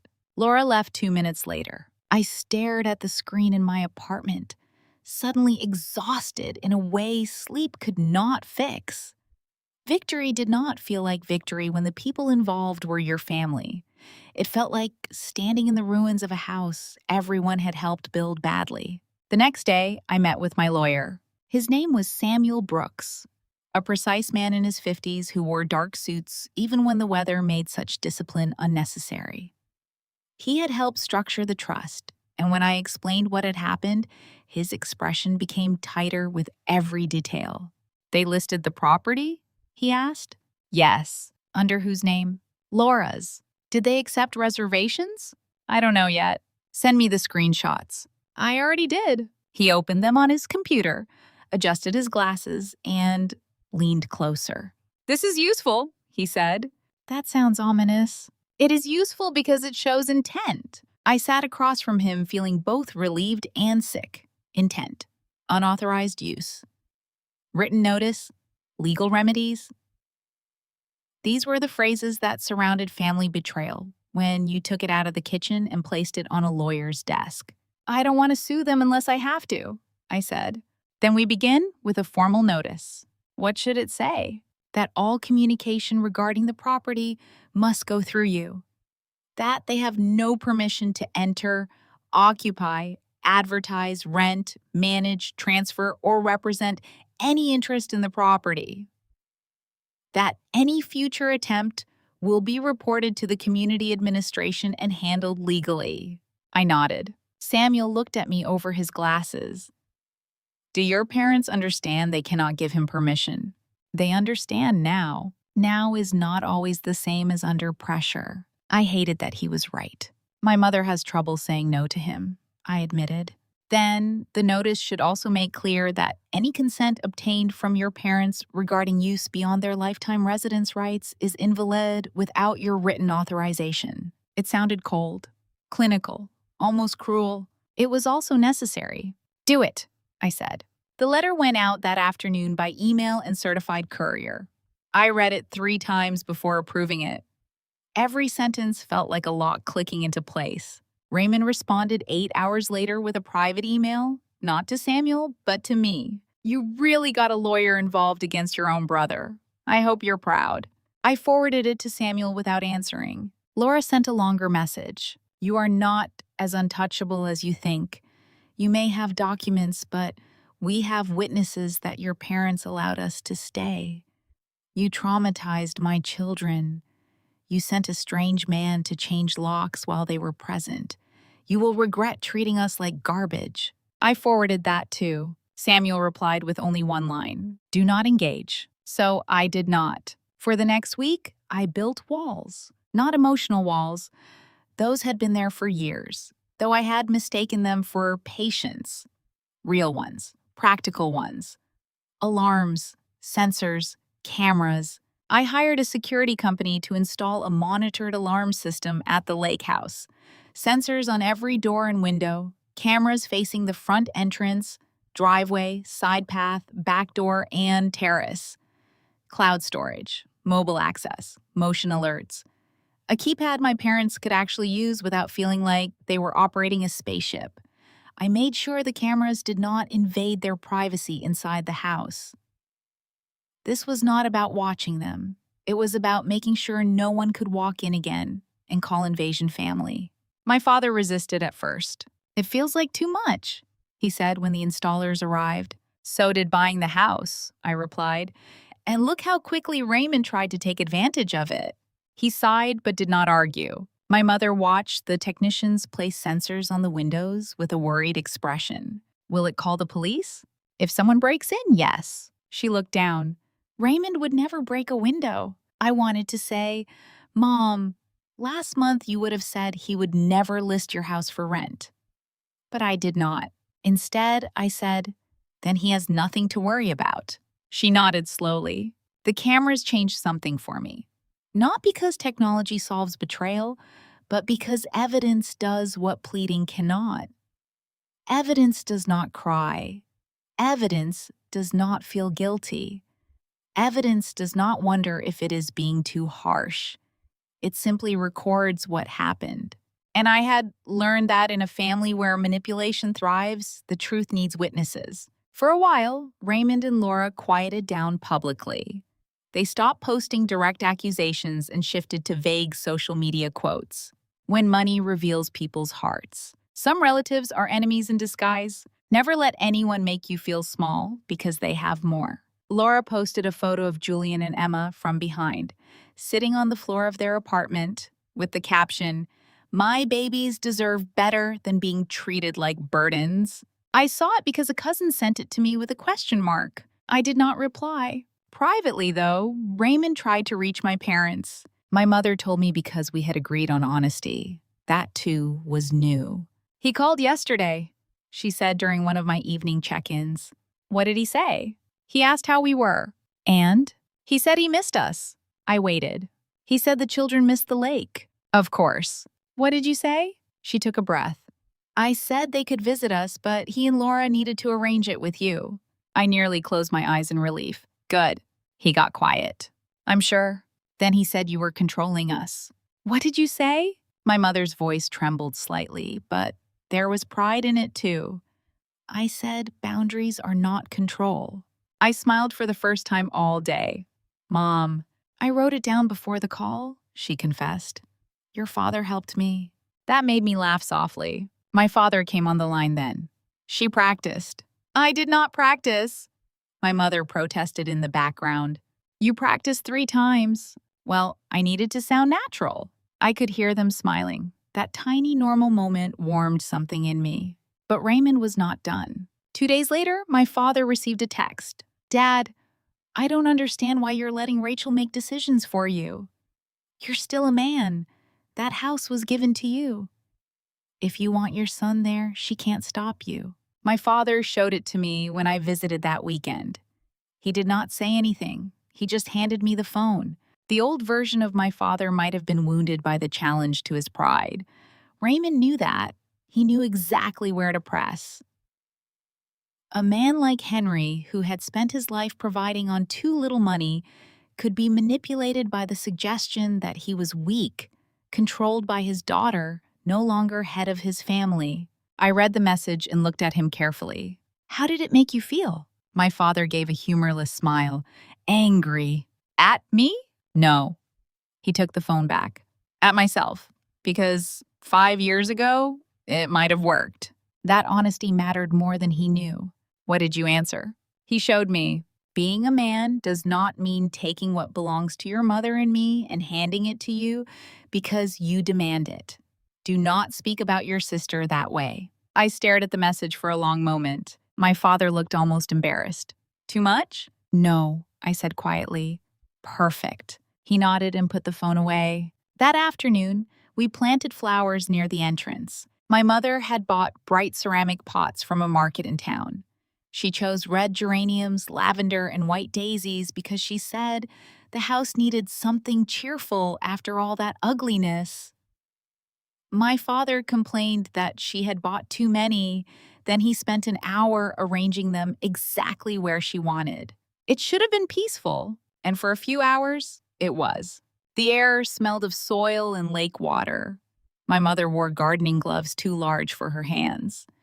My father knelt carefully, grumbling about his knees. I carried bags of potting mix from the car and pretended not to notice when my parents started bickering about symmetry. No, Henry, that pot is too far to the left. It is not. It is. Teresa, the flowers do not care. I care. Then move it yourself. I would, but you are already there. They sounded like themselves again. I held on to that. Sunday evening, after I returned to the city, I checked the rental platform again. I do not know why. Instinct, maybe. Distrust, definitely. I typed in the area, selected the dates, filtered for houses near the lake, and scrolled. At first, nothing. Then I saw the terrace. Different host name, same house. My heartbeat slowed in the most frightening way. Laura had created a new account. The photos were cropped differently, probably to avoid automated detection. The title had changed. Cozy family retreat near the lake, but it was the same property. Same living room, same kitchen, same terrace, same view, same audacity. This time, the listing description was even more careful. Privately managed family home available on select weekends. Ideal for quiet guests. Owners live nearby. Owners. I took screenshots of everything. Every photo, every description, every date. Every review section waiting empty. Every bit of proof that the formal notice had not frightened Laura enough. Then I reported the listing directly to the platform's safety team. I attached the trust documentation, my identification, proof of property control, screenshots of the prior listing, screenshots of the formal notice, and screenshots of the new listing under the alternate host profile. I also sent everything to Samuel. His reply came quickly. This strengthens our position. Do not contact her directly. But this time, I could not sleep. It was one thing to deal with Raymond's entitlement in the open, to face Laura shouting, to change locks while everyone watched.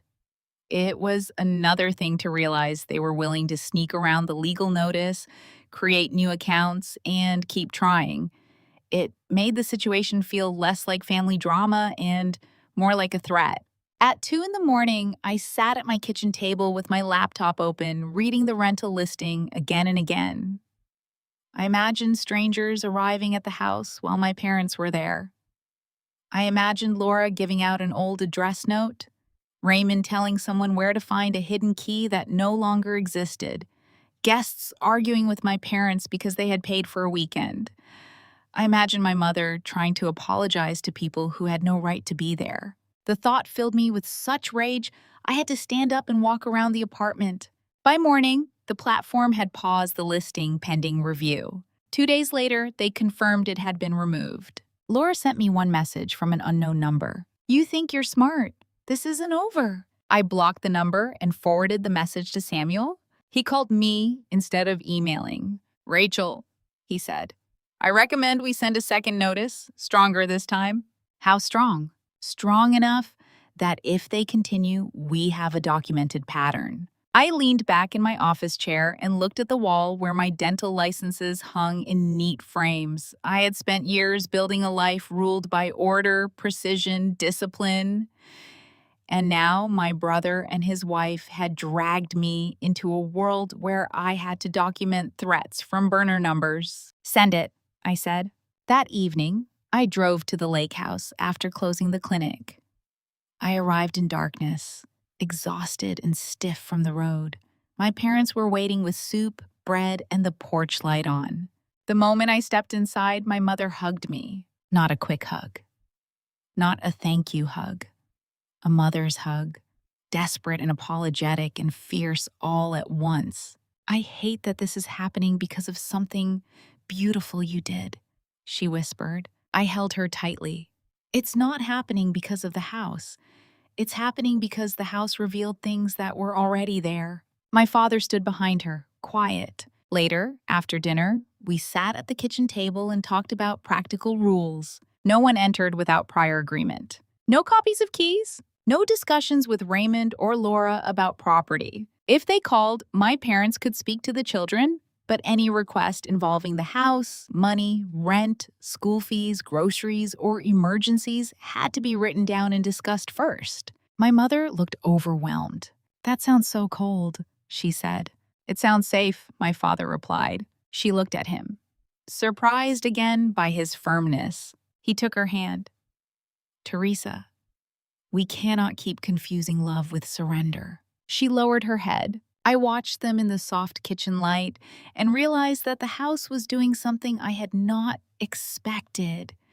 It was not only giving them rest, it was forcing them to see how little rest they had allowed themselves all their lives. Raymond had not invented their guilt. He had inherited it, studied it, and learned to use it. Over the next few weeks, life settled into a new pattern. I worked at the clinic during the week. Root canals, cleanings, implants, anxious children, elderly patients, emergency calls, invoices, staff schedules. My professional life remained strangely normal. People sat in my dental chair and complained about sensitivity to cold, never knowing that I had spent the weekend installing cameras because my brother might try to steal access to my parents' house. On Fridays or Saturdays, I drove to Pine Haven whenever I could. Sometimes I left early to beat traffic. Sometimes I left after lunch, drinking bad gas station coffee and listening to the same playlist, because silence gave me too much room to think. Each time I arrived, the house looked a little more like my parents. My mother added curtains in the living room, light cream ones that moved softly when the windows were open. She bought woven placemats for the terrace table. She brought old framed photos from the apartment. My parents on their wedding day, Raymond and me as children, my dental school graduation, Julian as a baby, Emma missing her front teeth. She hesitated before placing Raymond's family photo on a shelf. "Is it wrong?" she asked me. "No," I said. "He is still your son." She touched the frame. "I don't want to erase him." "You don't have to erase someone to stop letting them hurt you." She nodded, though I could tell she was still learning to believe that. My father repaired the old lamp in the living room. He fixed the loose cabinet door.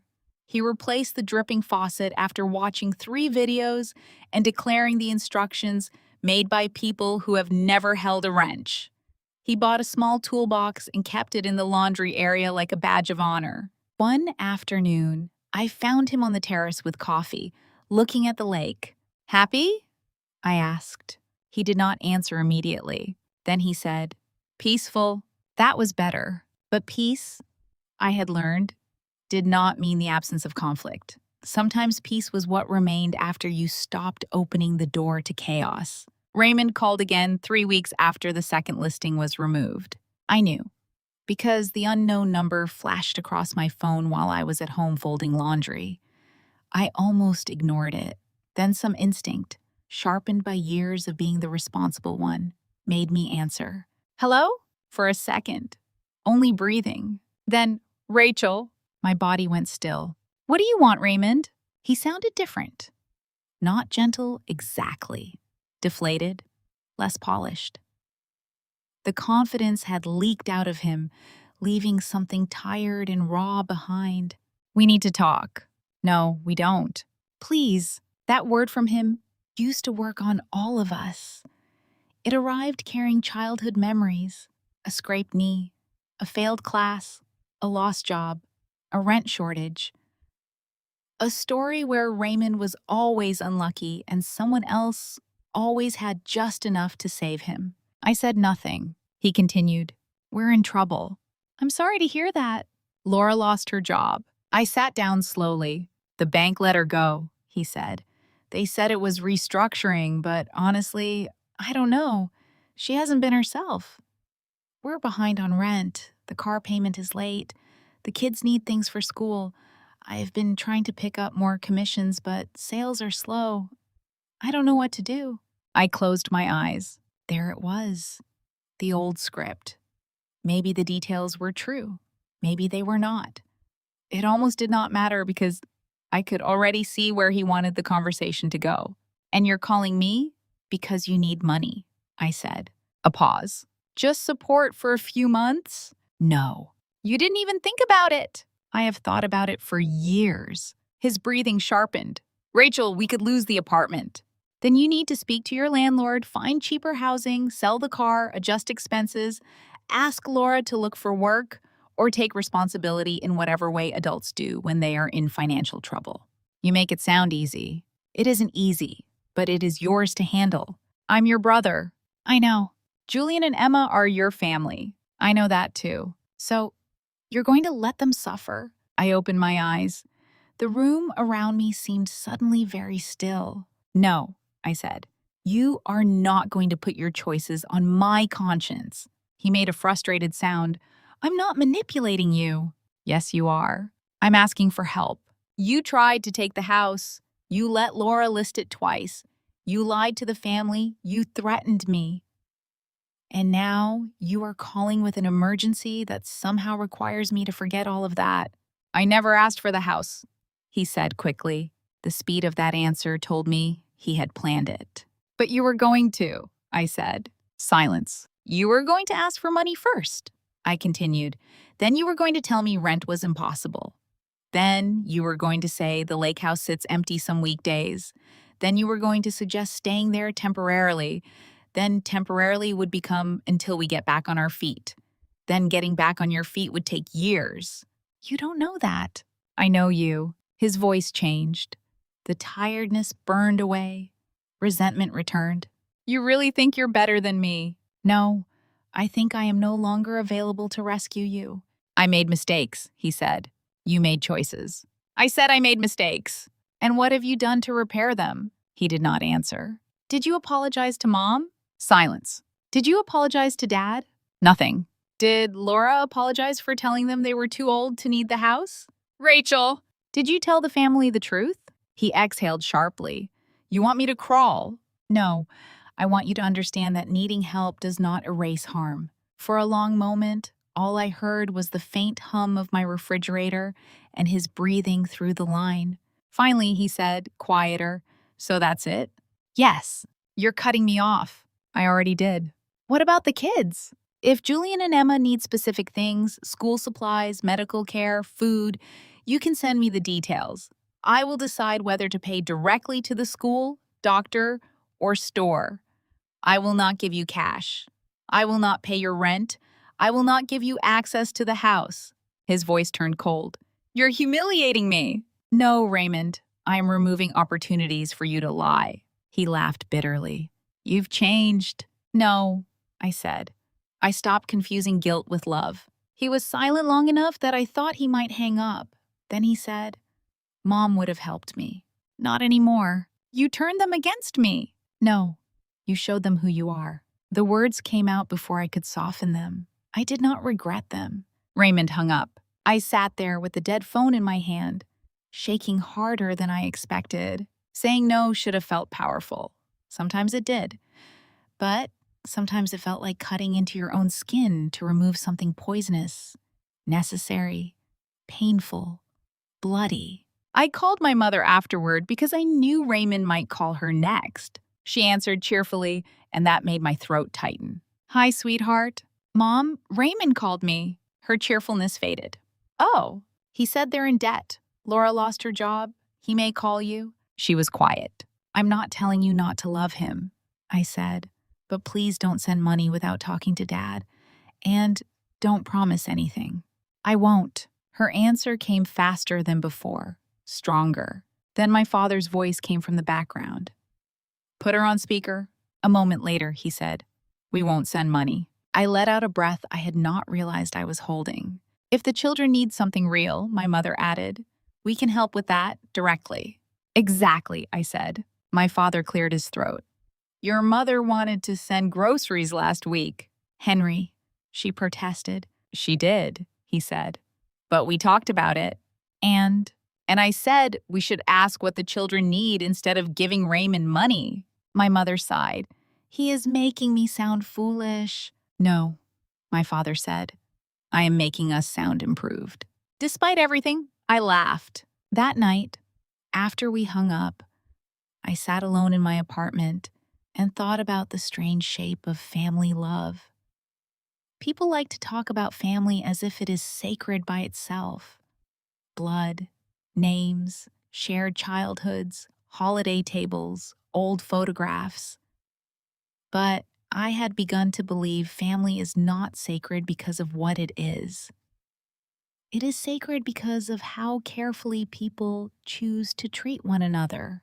Without respect, family becomes just history. Without boundaries, love becomes access. And without consequences, forgiveness becomes permission. I did not know yet what would happen to Raymond and Laura.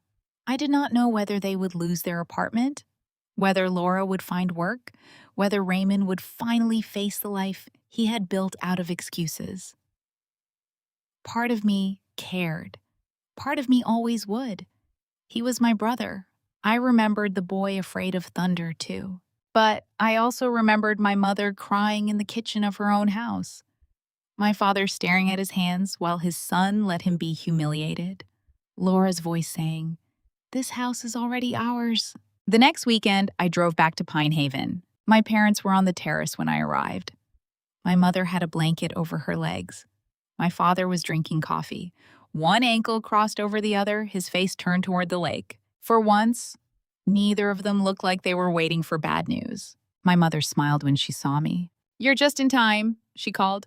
"The sunset is starting." I walked up the steps, set my bag inside, and joined them.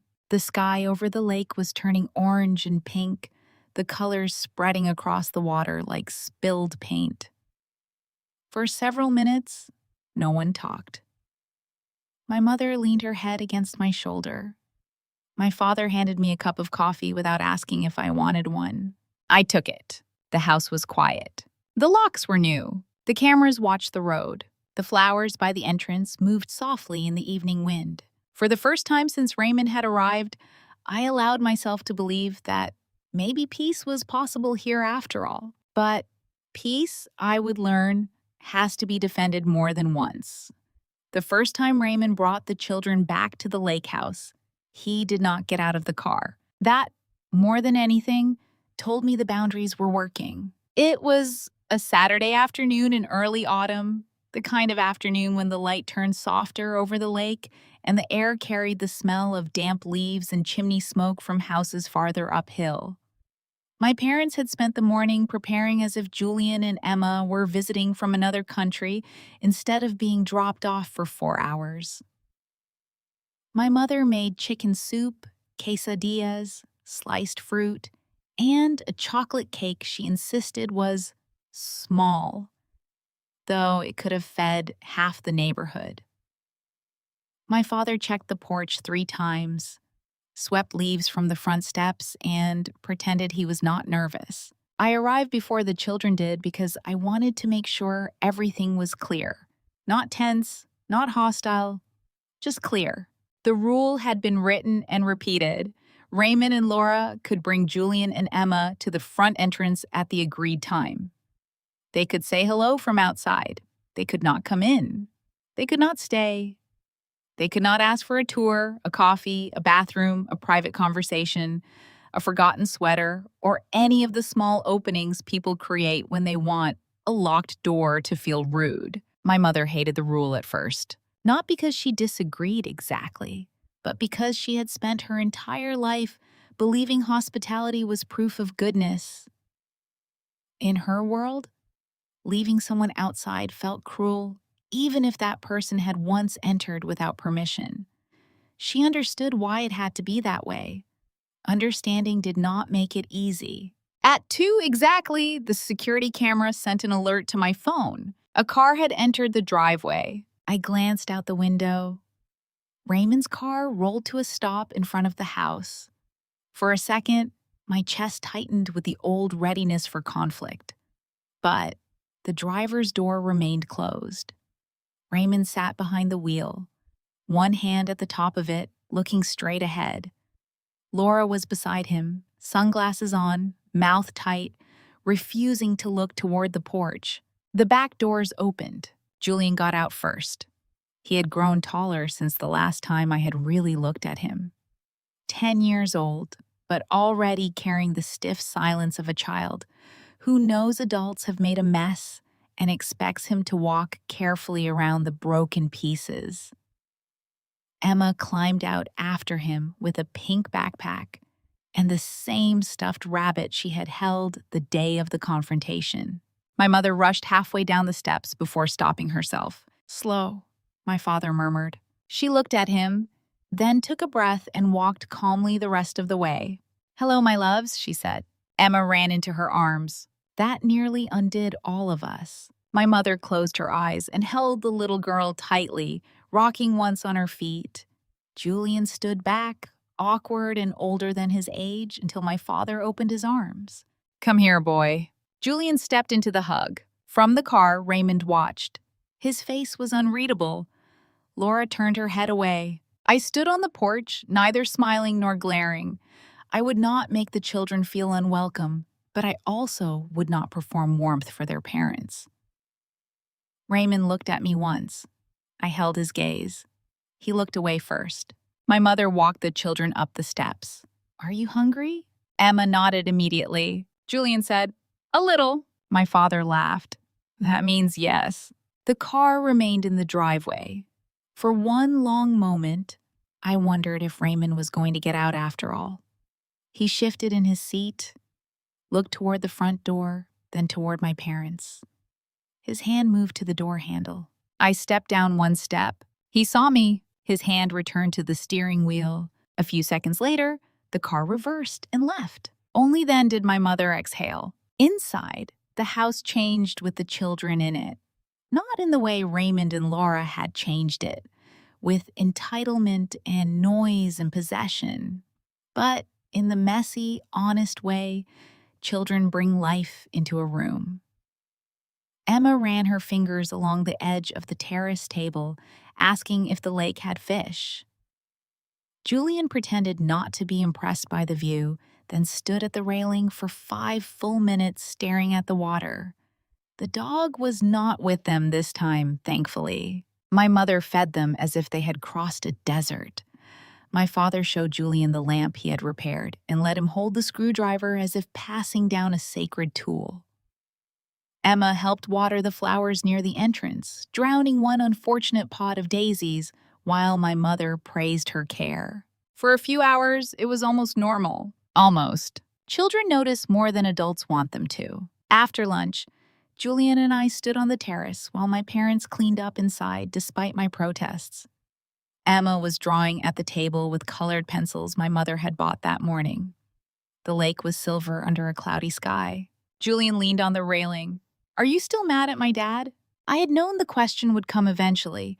Still, hearing it from him made my heart ache. "I'm not mad at you," I said.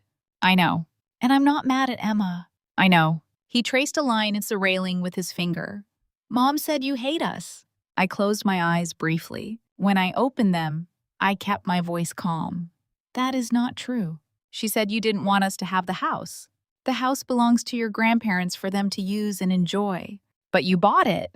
Yes. So, couldn't you let everyone use it? I looked at him. There was no accusation in his face, only confusion. He was a child trying to solve a puzzle adults had handed him with missing pieces. Julian, I said gently, do you remember when you get a birthday gift? Something that is yours? He nodded. If someone else takes it without asking because they like it too, is that sharing? No. What if they say you should give it to them because they want it more? He looked down. That's not fair. That is what happened here. I gave this house to Grandma and Grandpa to enjoy. Your parents came without asking and started making decisions about it. That hurt your grandparents. His face tightened. Dad said Grandma said it was okay. Grandma was scared to say no. He was quiet for a long time. Then he said very softly, Mom was yelling. My throat tightened.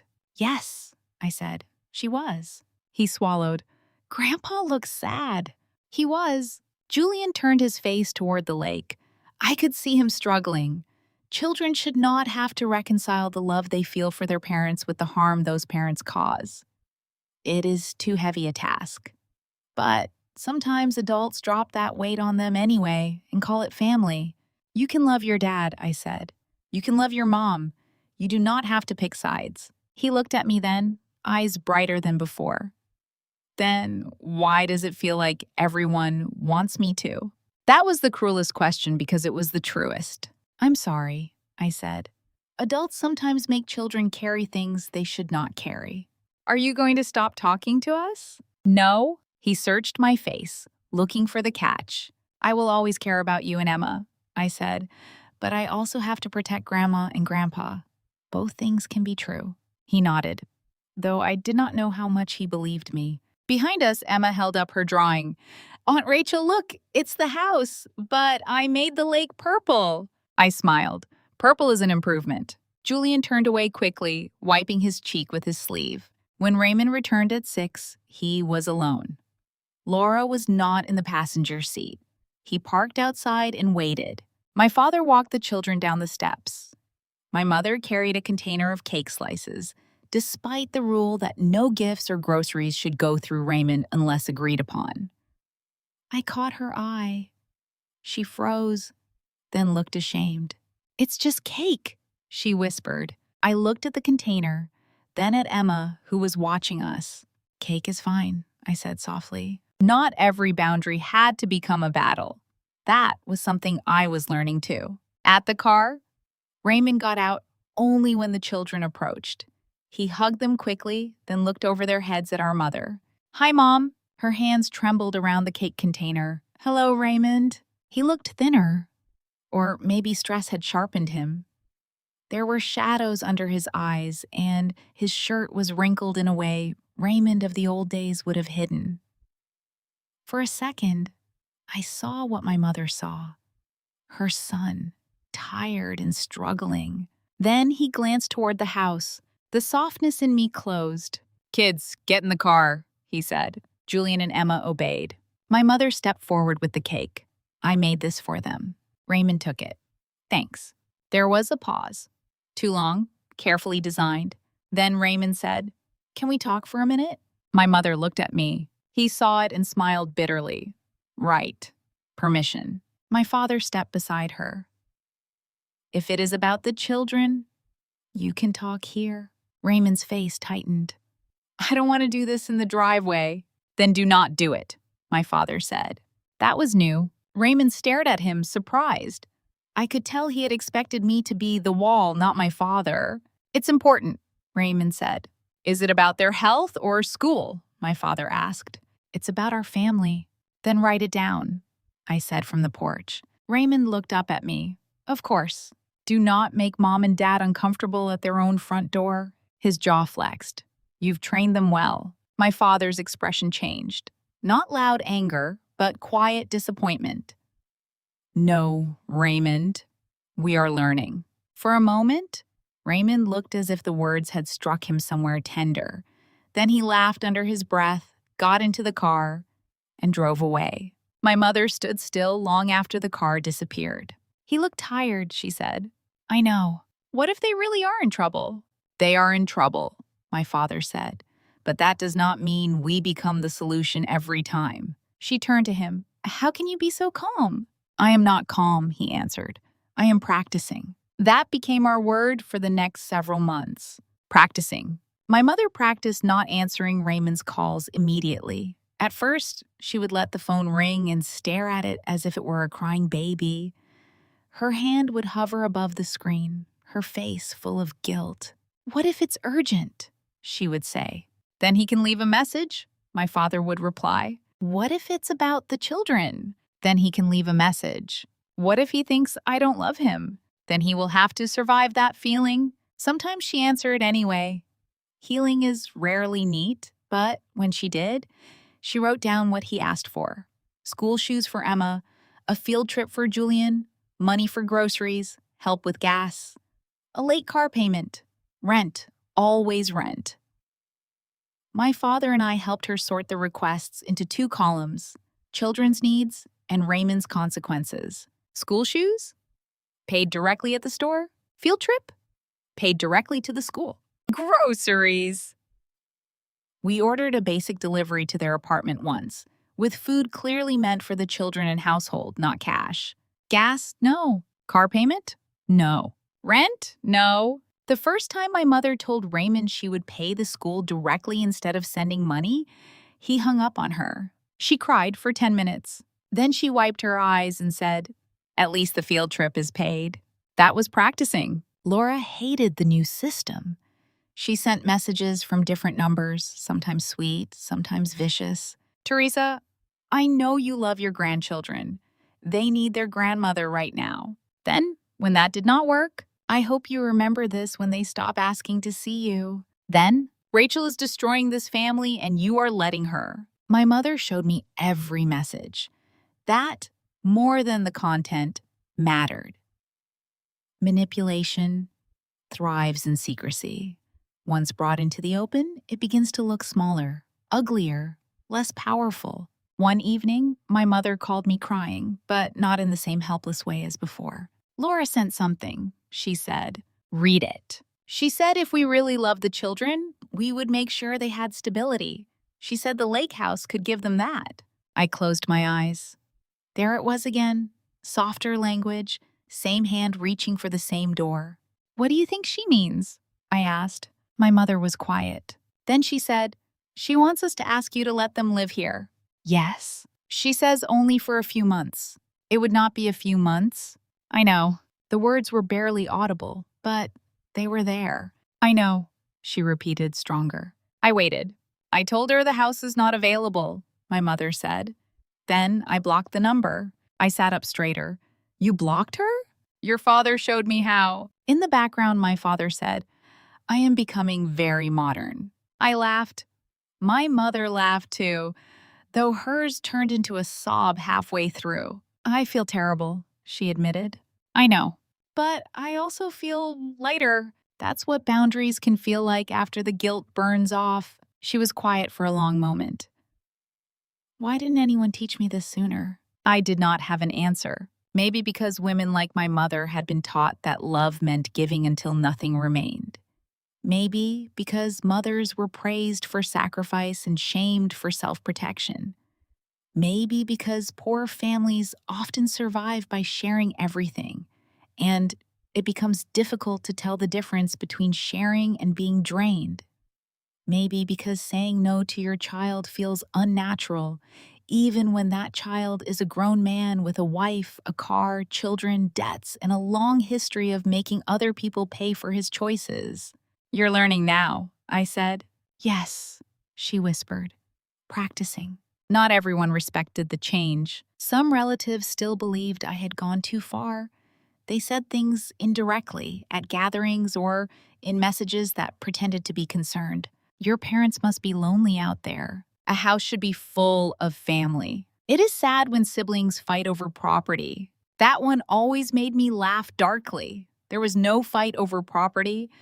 There was an attempted takeover and a locked door. Aunt Alicia remained my unexpected shield. She did not argue often, but when she did, she ended conversations with surgical precision. At one Sunday lunch at my Uncle Daniel's house, a cousin said, I just think if Rachel can afford a lake house, maybe helping Raymond wouldn't hurt. Alicia put down her fork.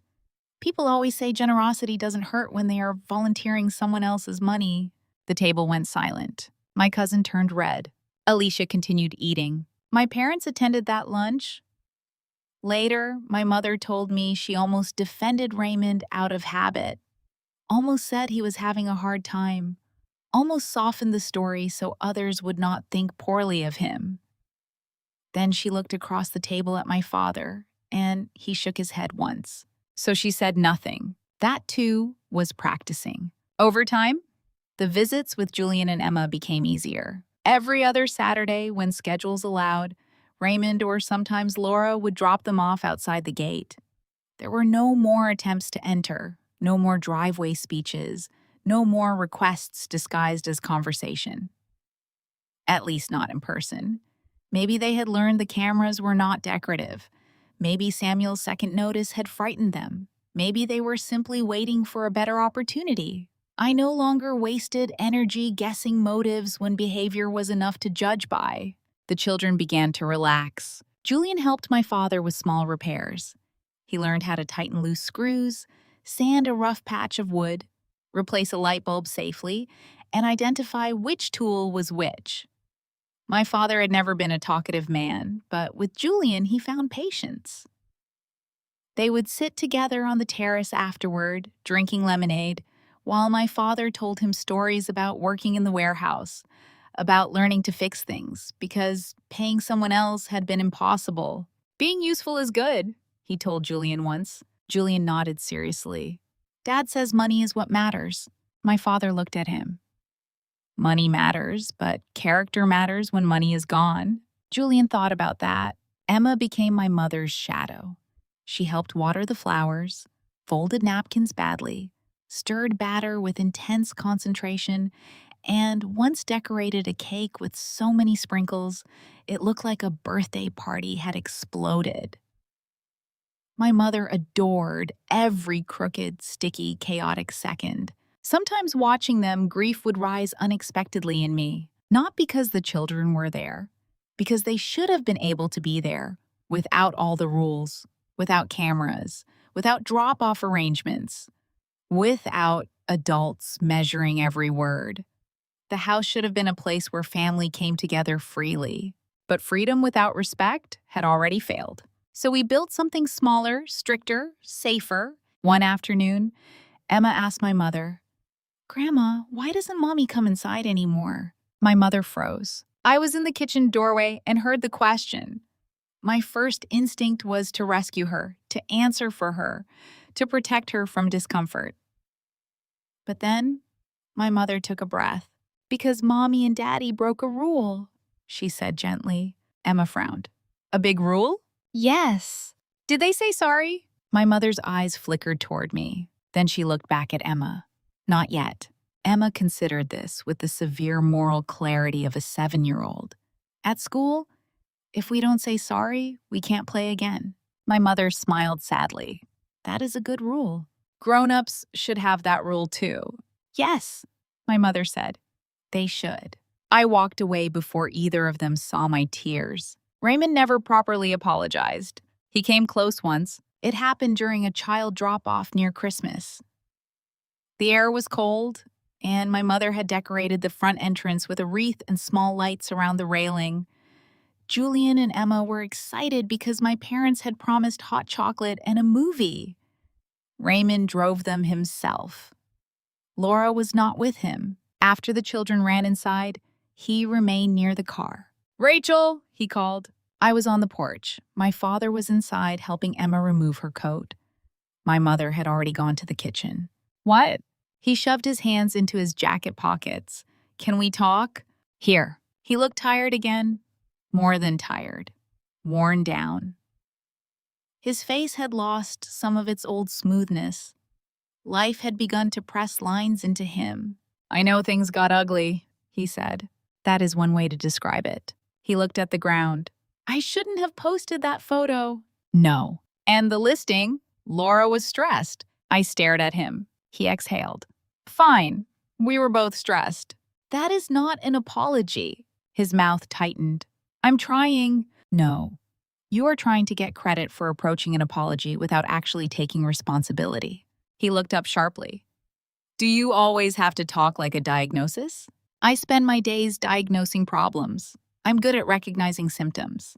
He laughed once despite himself, then seemed angry that he had. I'm sorry about the post, he said. And? And about the listing? And? He looked irritated. What else do you want? I stepped down onto the first stair. I want you to say, you scared Mom. I want you to say you humiliated Dad. I want you to say you and Laura tried to take control of something that did not belong to you. I want you to say you lied to the family afterward. I want you to say you used your children to make yourself look like the victim. I want you to say you understood exactly what you were doing. His face hardened with every sentence. That's not fair. No, Raymond, it is precise. You want me to destroy myself? I want you to stop protecting your ego with everyone else's pain. For a moment, the old anger rose in him. I saw it. Then it faded into exhaustion. We're barely making it, he said quietly. There it was again. Maybe not manipulation this time. Maybe simply truth. Still, truth could be used as a hook. I'm sorry, I said. He looked surprised. I continued. I don't want your family to suffer. I don't want the children hurt. But I cannot be the solution to problems you refuse to face. He swallowed. Laura says you enjoy this. Enjoy what? Watching us struggle. That hurt, though I did not let it show. If I enjoyed it, I said, I wouldn't pay directly for the children's needs when they come up. He looked away. You know I don't hate you, I said. He gave a bitter smile. Could have fooled me. No, you mistook access for love. When access ended, you decided love ended too. He looked at me then, and for a second, I thought he understood. Not fully, not enough, but maybe a small crack opened in the wall of his resentment. Then he said, Mom would let us stay if you weren't involved. And the crack closed. I stepped back. This conversation is over. Rachel, no. You still think the problem is that I stopped you. The problem is that you still want in. He said nothing. Pick up the children at 6, I said, and went inside. My hands shook after I closed the door. My mother was standing in the hallway. She had heard enough. I would not let him stay, she said quietly. I looked at her. Her eyes were wet, but her voice did not tremble.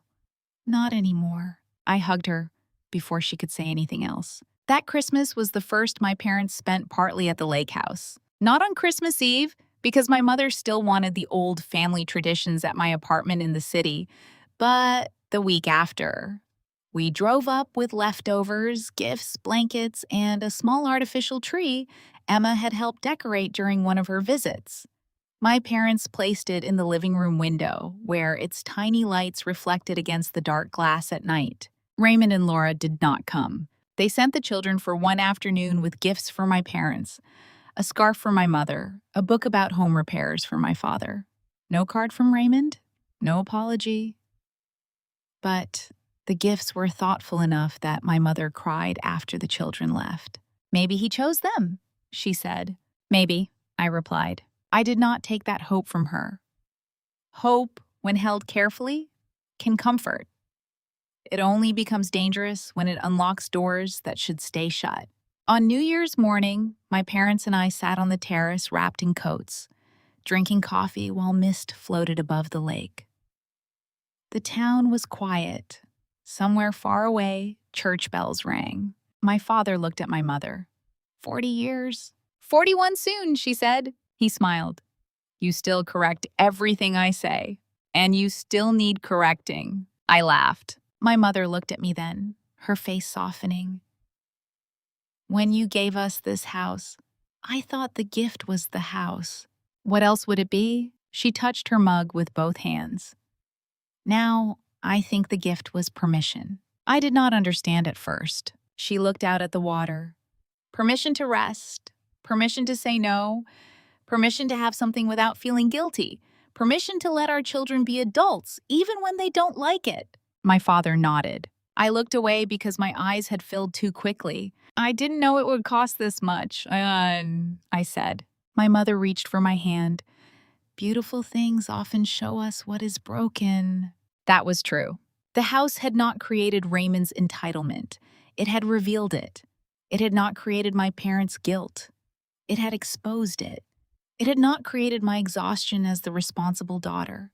It had forced me to admit it. And slowly, painfully, it had begun to change us. By spring, the lake house had become part of my parents' life in a way that no longer felt fragile. They spent longer stretches there, sometimes 2 weeks at a time.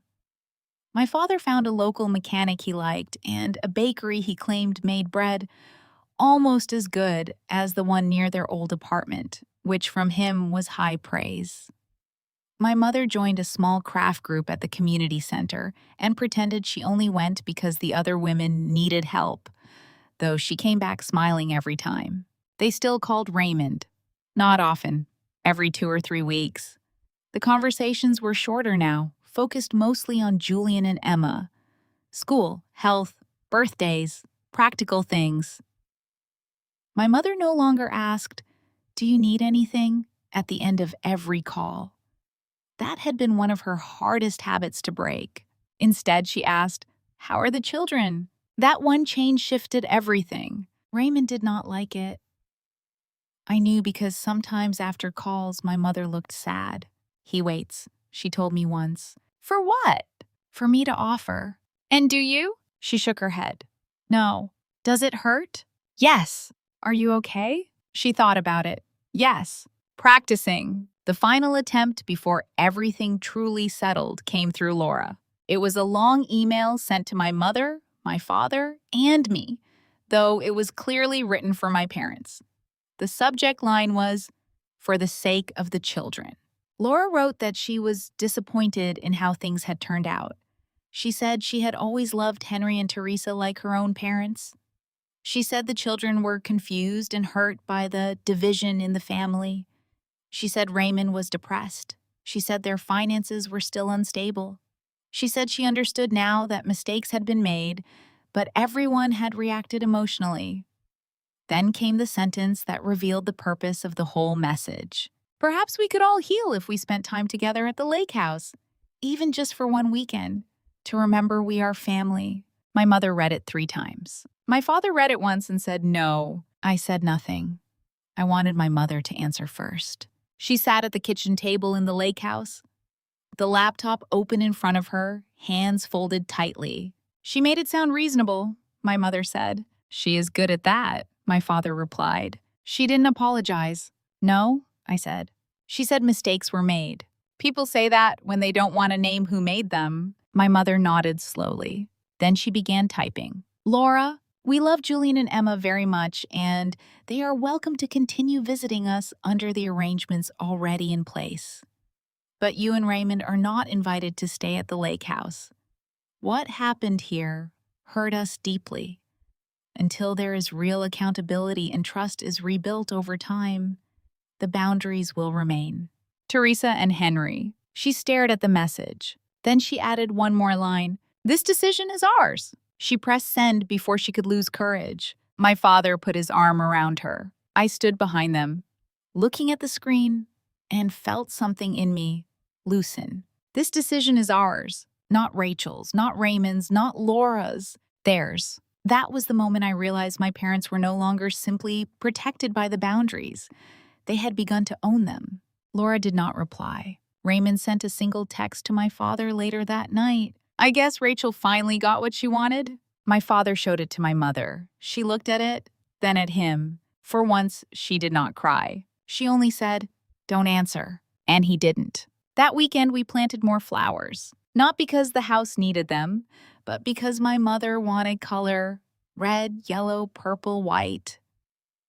My father complained about the cost, then drove her back to the nursery because she had forgotten the blue ones she liked. I watched them from the terrace as they argued beside the car, both waving their hands, both alive in the ordinary tender irritation of marriage. The lake shone behind them. The house stood quiet and steady. For a long time, I had believed protecting my parents meant paying bills, covering rent, buying medicine, handling emergencies, fixing problems before they touch them. But now, I understood protection also meant stepping back enough for them to stand, not abandoning them, not controlling them, standing close, but not in their place. That was harder than writing checks, harder than calling lawyers, harder than changing locks. Because when you have been responsible for so long, letting people you love find their own strength feels almost like neglect. But it is not. Sometimes it is the most respectful kind of love. By the end of spring, I stopped checking the cameras every night. I still checked them when alerts came through. I still kept the legal documents organized. I still refused to speak to Raymond unless the matter involved the children. I still did not trust Laura. But I no longer woke up afraid that peace would disappear the moment I looked away. The house had survived the invasion. My parents had survived the guilt. And I had survived being called cruel for finally saying no. But the story was not finished, because some endings do not arrive with apologies or dramatic reconciliations. Sometimes they arrive quietly, in the way people choose to live afterward. And the choice my parents made next surprised even me.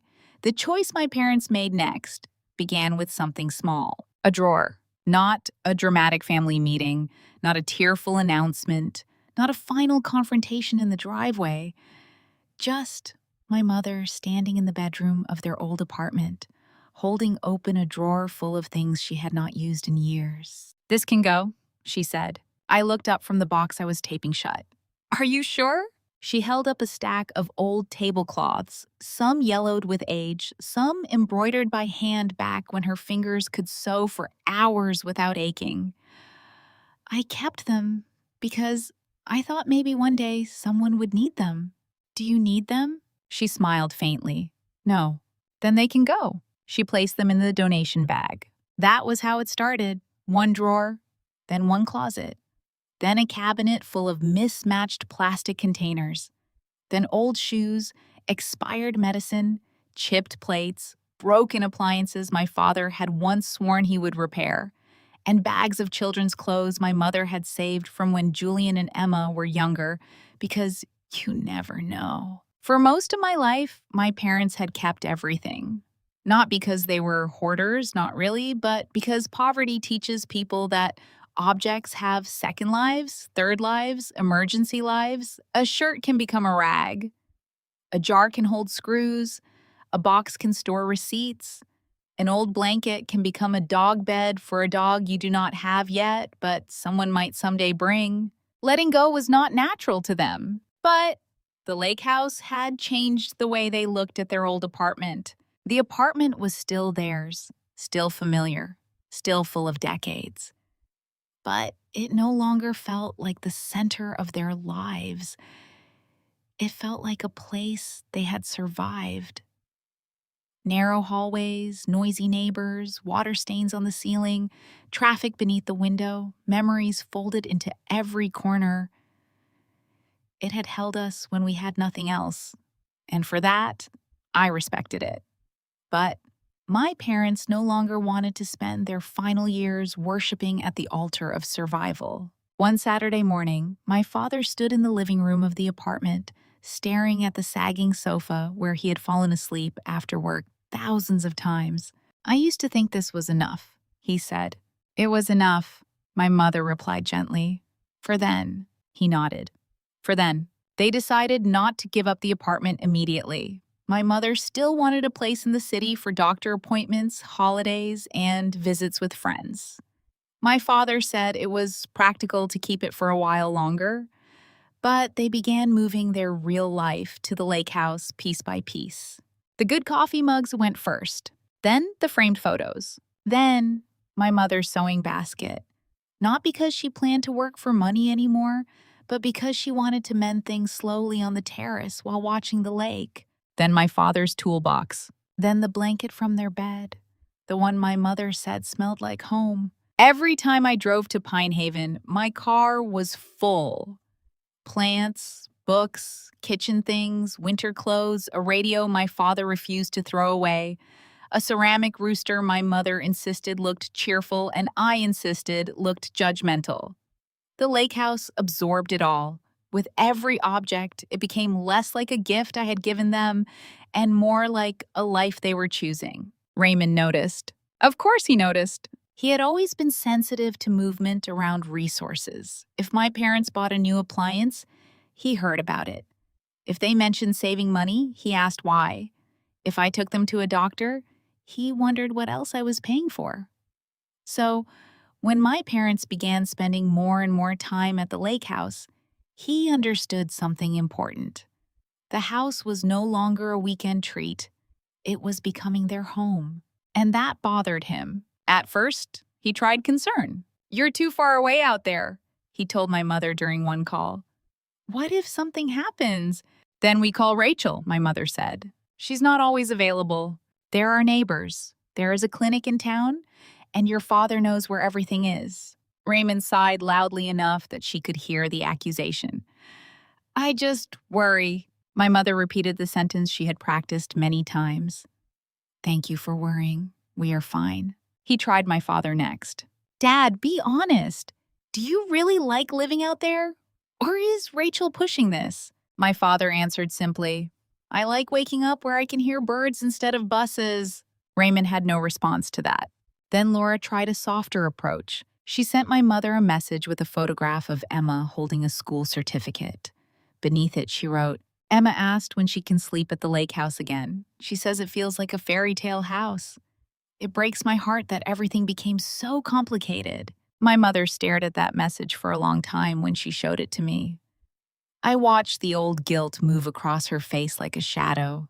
"She wants me to invite them all for a weekend," she said. "Yes." She used Emma.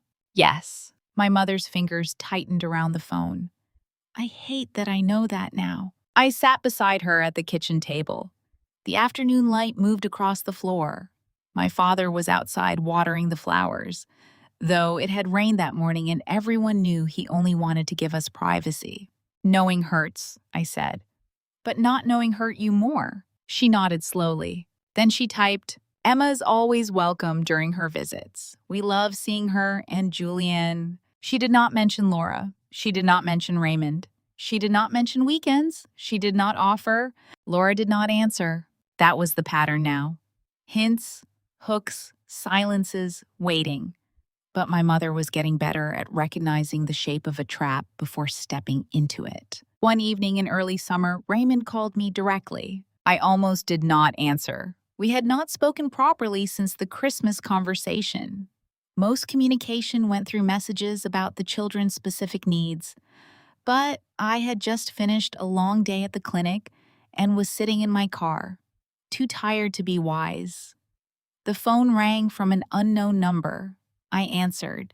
"Rachel." His voice was flat. "What do you need, Raymond?" A bitter laugh.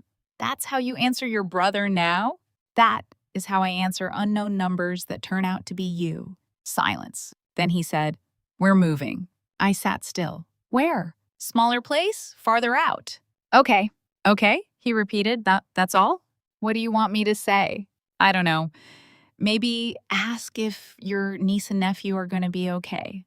"Are they?" He exhaled hard. "We'll manage." "Then I'm glad." He hated that answer. I could feel it through the line. "We lost the apartment because I couldn't keep up," he said. "Laura found part-time work, but it isn't enough. I sold the car. Are you happy now?" I closed my eyes.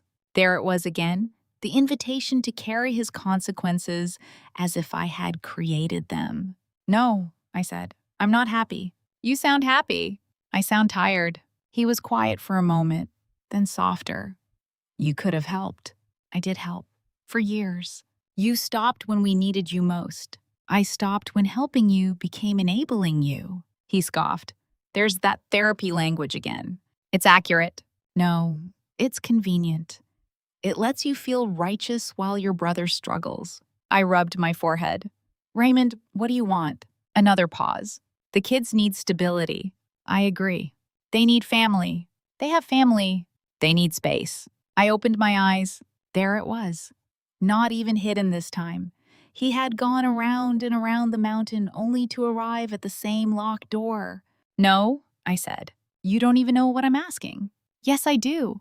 You're unbelievable. You are not moving into the lake house. He snapped. I didn't say that. You were about to. His breathing changed. I stared through my windshield at the dim parking lot outside my clinic. A street lamp flickered above an empty space. My reflection in the glass looked older than I felt. Raymond, I said quietly, listen to me carefully. The lake house is not a backup plan for your life. It is not emergency housing. It is not an investment opportunity. It is not something you can wait long enough to access. It is mom and dad's home now. Their peace is not available for you to spend. He said nothing. For the children, I continued, send me what they need. School fees, uniforms, medical bills, food if things are truly difficult. I will pay directly when I can. But I will not give you cash, and I will not give you a house. His voice lowered. You really think I'm that pathetic? I think you are desperate. And when you are desperate, you make other people responsible for saving you. That's what family does. No? Family supports. Family does not invade, lie, manipulate, and then call the consequences abandonment. The silence was long enough that I thought he had hung up. Then he said, do mom and dad know how cold you are? Yes, I said. They also know why. He hung up. I sat in the car for a while afterward, hands on the steering wheel. I did not cry. I had cried enough over Raymond in private, enough to know tears did not always mean doubt. Sometimes they were just the body's way of releasing a pain the mind had already understood. That weekend, I told my parents about the call. We were on the terrace. My mother was shelling peas into a bowl, my father reading a local newspaper with intense seriousness despite only caring about the crossword. When I repeated Raymond's words, my mother stopped moving. They're moving? She asked. Yes. Did he say where? Farther out, smaller place. Her hands trembled slightly. The children, I told him to send specific needs. My father folded the newspaper. He asked for the house? Not directly, but he asked. Yes. My mother looked toward the lake. For a moment, I saw the battle inside her. The mother, the grandmother, the woman who had gone hungry so her children could eat. The woman learning, late but not too late, that sacrifice could become a language selfish people speak fluently. I want the children to be okay, she whispered. So do I said. She nodded. Then she surprised me. But they cannot live here. My father reached for her hand. She looked at him, then at me. Tears gathered in her eyes, but she did not let them fall. I need to say it out loud. They cannot live here. Raymond cannot live here. Laura cannot live here. Not for a week. Not for a month. Not until they get back on their feet. This house is ours. My father squeezed her hand. I felt something in my chest loosen so suddenly it almost hurt. Yes, I said. It is. My mother breathed out slowly, as if those words had been trapped inside her for years. This house is ours, she repeated. The next few months tested that sentence. Raymond and Laura moved to a smaller apartment on the far side of the city. Julian changed schools. Emma cried during the transition, according to my mother, though she adjusted faster than everyone expected. Raymond sent me receipts for school uniforms and one dental bill for Julian. I paid both directly. Laura sent a request for general household support, which I ignored. Raymond sent a message saying I was making them beg. I replied with one sentence, send specific expenses for the children. He did not answer. My parents continued seeing the children. The visits became less frequent for a while because of the longer drive, but they did not stop.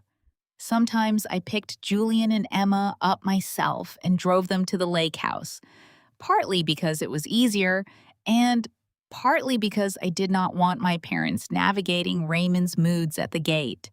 Those drives with the children became strange little pockets of truth. Emma talked constantly. She told me about her new school, her teacher who wore purple glasses, a girl named Sophie who shared markers but not snacks, and a boy who ate glue on a dare.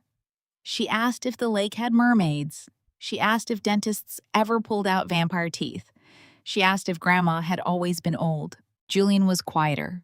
He sat in the front seat sometimes, looking out the window, answering questions with shrugs until halfway through the drive, when he would suddenly say something heavy. Dad says we had to move because rent is unfair.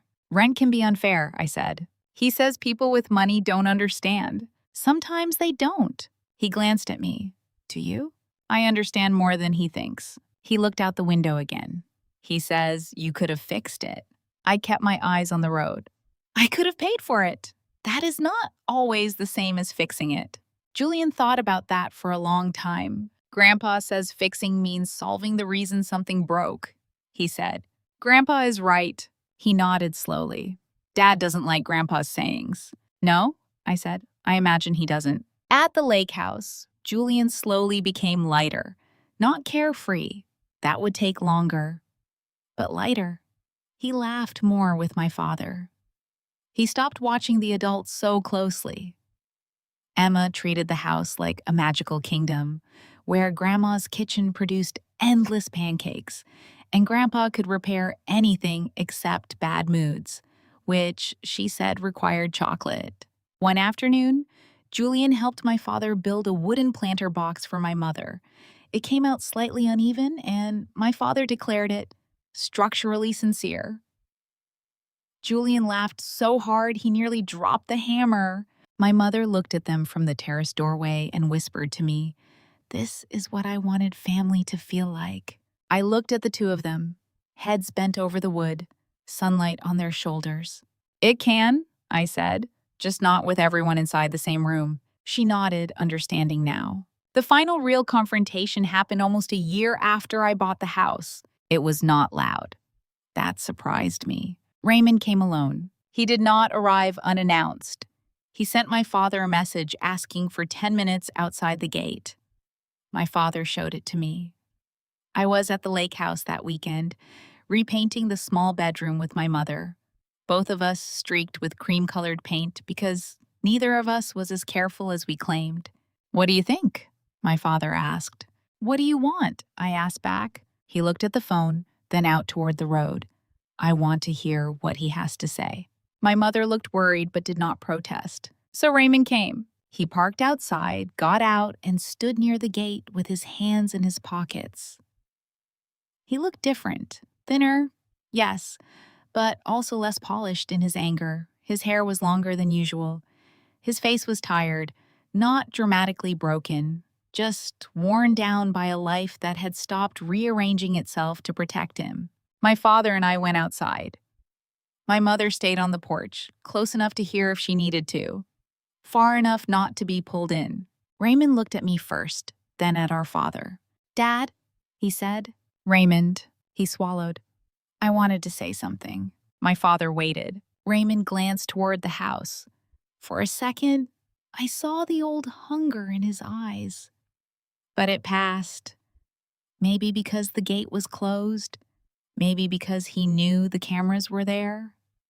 Maybe because he was finally too tired to perform ownership over a place that had never wanted him. "I was angry," he said. "That was obvious," I replied. My father gave me a look. I shut my mouth. Raymond accepted the hit without reacting much. That was new too.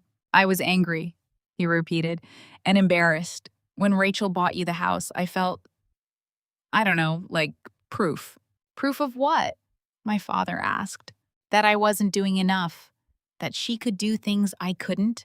That you would look at her differently." My father's face softened, but he stayed quiet. Raymond rubbed his hands together.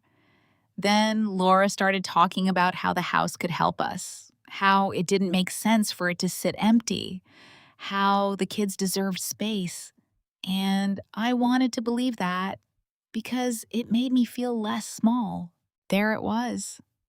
Not an excuse exactly, not yet an apology, but closer to truth than he had ever come. My father said, "So you made us feel small instead?" Raymond flinched. "Yes," he said quietly. My mother covered her mouth on the porch. I stood very still. Raymond looked towards her but did not move closer. "Mom," I'm sorry. The words were plain. No decoration, no speech about stress, no immediate request afterward, just the words. My mother began to cry. My father asked, "For what?" Raymond looked pained.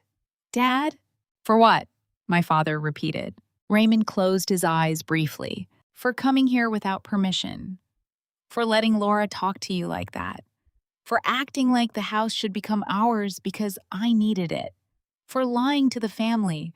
For posting that stupid photo. For making you feel guilty." He looked at me then. "And for trying to make you the villain because you stopped me." I did not know what to say. For a long time, the only sound was wind moving through the trees. Then my father said, "Thank you for saying it." Raymond nodded. His eyes were red. My mother came down the steps slowly. I tensed instinctively, afraid she would open everything too quickly, afraid one apology would erase every boundary. But she stopped beside my father, not in front of him, not between him and Raymond, beside him. "Thank you," she said, voice trembling. "I needed to hear that." Raymond wiped his face with the heel of his hand. "I don't expect anything." That sentence mattered. My mother heard it too. "I love you," she said. "You are my son, but the boundaries stay." Raymond looked down. For a moment, I thought anger would return. That old reflex, that familiar wound, but he only nodded. "I know." My father put an arm around my mother's shoulders. "You can keep bringing the children. We want to see them." Raymond nodded again. "But you and Laura do not stay here," my father said. "Not now." I understand. I believed he did. Not completely, perhaps. Understanding can be shallow at first. But he did not argue. He did not ask for money. He did not mention rent, space, fairness, family, or blood. He only stood there, looking at the house like a man finally recognizing a door that was not his to open. Before he left, he looked at me. "I don't know how to fix us," he said. I crossed my arms, not defensively exactly, but because I needed something to hold. "Maybe you start by not trying to fix everything in a way that benefits you." A small, sad smile touched his mouth. "Still sharp? Still tired?" He nodded. "Fair." Then he got into his car and drove away. My mother cried after he left, but this time the crying felt different. Not helpless, not guilty. Grief and relief together. My father held her. I stood beside them, watching the dust settle on the road. No one said, "Everything is okay now," because it was not. An apology is not a magic cloth you throw over damage to make it disappear. Trust does not regrow simply because someone finally names the harm. Raymond had taken a step, but steps are not journeys. Laura had not apologized at all. The money problems did not vanish. The family did not transform into a holiday commercial. But something had changed. Raymond had stood outside the gate and told the truth without being rewarded for it. My parents had accepted the apology without surrendering the boundary, and I had watched them do it without needing me to speak for them. That was the real ending, not reconciliation, not revenge, maturity. Months passed. The house became my parents' home in every way that mattered. They still kept the apartment in the city, but more and more they referred to Pine Haven as home without noticing. "We'll be home Sunday," my mother would say from the city. Or, "I left my sweater at home," while standing in the apartment where she had lived for decades. My father built shelves in the living room. My mother filled them with books, photographs, candles, and the judgmental ceramic rooster. The flowers near the entrance grew wild and bright.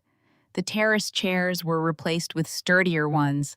The ugly bathroom tiles remained because my mother decided they had personality. The kitchen cabinets were repainted. The crooked ones stayed slightly crooked because my father insisted old houses needed one flaw to remain humble. They celebrated their 41st wedding anniversary on the terrace. No party, no relatives, no speeches. Just the three of us, and later Julian and Emma for cake. My mother wore a blue dress I had not seen before. My father wore a button-down shirt and polished shoes, even though we were staying home. They stood together by the railing while I took a photo. Behind them, The lake shimmered beneath the afternoon light. 41 years, I said. My father looked at my mother. Feels longer. She slapped his arm. He laughed. In the photo, they looked happy. Not young, not untouched by pain, but happy in a way that looked earned. Later, while the children ate cake inside, my mother and I stood together on the terrace. "Do you ever regret buying it?" she asked. "The house?" She nodded. I looked at the water. I thought about the locksmith, the lawyers, the cameras, the family gossip, the sleepless nights, the messages, the guilt, the painful conversations, the way generosity had turned into a test none of us expected. "No," I said. "I regret not understanding sooner that a gift sometimes needs protection." She took my hand. "You protected more than the house." I swallowed. Inside, my father was showing Julian how to cut cake properly, which seemed to involve measuring slices with the seriousness of an engineer. Emma was laughing, frosting on her cheek. My mother squeezed my hand. "You protected us from our own guilt." That was the sentence that stayed with me. Because for years, I had thought the enemy was Raymond's entitlement, Laura's greed, family gossip, financial pressure, and yes, those things had done damage. But the door they used to enter was guilt. My parents' guilt. My guilt. The old belief that love must always give, always forgive, always rescue. Always leave the door open, even when the last visitor tried to steal the room. We had all learned differently. Love could give a house. Love could change the locks. Love could pay for a child's school uniform without paying for his father's excuses. Love could accept an apology without handing back the key. Love could say, "You are my son," and also, "You cannot live here." That night, after Julian and Emma went home, my parents and I sat on the terrace until the sky turned dark. The lake became a sheet of black glass reflecting scattered lights from the shore. The air was cool. My mother had a blanket over her knees. My father held a cup of coffee in both hands. My phone buzzed once. A message from Raymond. "Thank you for letting the kids come today." They were happy. No request followed. No complaint. No hook. Just that. I showed it to my parents. My mother read it and smiled sadly. My father nodded once. "That's good," he said. "Yes," I replied. "It is." I did not confuse one good message with transformation. I had learned not to turn crumbs into bread, but I accepted it for what it was. A small, respectful thing. A beginning, maybe. Or maybe only a moment. Either way, it did not require me to lower the guard around my parents' peace. Before bed, I walked through the house alone.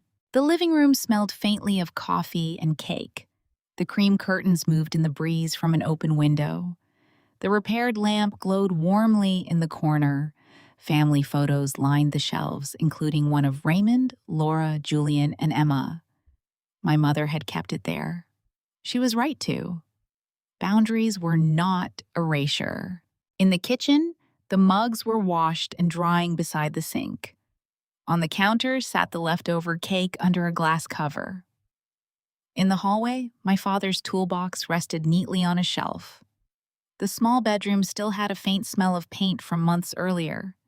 The ugly bathroom tiles shone under the light, stubborn and cheerful. Finally, I stepped outside. The front door closed softly behind me. I stood on the terrace and looked at the lake. When I first bought the house, I imagined my parents here in peace. I thought peace would be simple. A quiet place, a good view, a lock on the door, bills paid in advance, a life finally free from worry. I know better now. Peace is not something you buy once. Peace is something you defend. It is defended in conversations where your voice shakes, but you still say no. It is defended when relatives misunderstand and you refuse to hand them your conscience. It is defended when someone you love calls you cruel because you will not let them use you. It is defended when your mother cries and you still do not unlock the door. It is defended when your father admits he was wrong and learns, even at 63, that love without boundaries can become a cage. That house by the lake did not fix our family, but it revealed the truth. It showed Raymond what he had become when everyone stopped rescuing him. It showed my parents they were allowed to rest. It showed me that being the strong daughter did not mean being endlessly available. It did not mean paying every bill, swallowing every insult, solving every crisis, or proving my love by how much I could endure. Sometimes strength is a folder full of documents on a dining table. Sometimes it is a locksmith standing quietly by the door. Sometimes it is a mother typing, "This decision is ours." Sometimes it is doing nothing when your phone rings. And sometimes it is sitting beside your parents on a terrace, watching the lake go dark, knowing that, for tonight at least, no one is taking anything from them. My parents still live mostly at the lake house now. My mother drinks coffee every morning on the terrace, wrapped in a blanket, pretending she came outside to check the flowers, when really she just likes watching the water. My father still stands at the living room window as if the view surprises him. Sometimes he catches me watching him and says, "What?" And I say, "Nothing," because how do you explain that seeing your father look peaceful can make every hard choice worth it? Raymond and I are not close. Maybe we will be someday. Maybe we will not. He calls my parents every few weeks. He sees them through the children's visits. Sometimes he sends a polite message, sometimes weeks pass with nothing. Laura remains distant, which is probably best for everyone.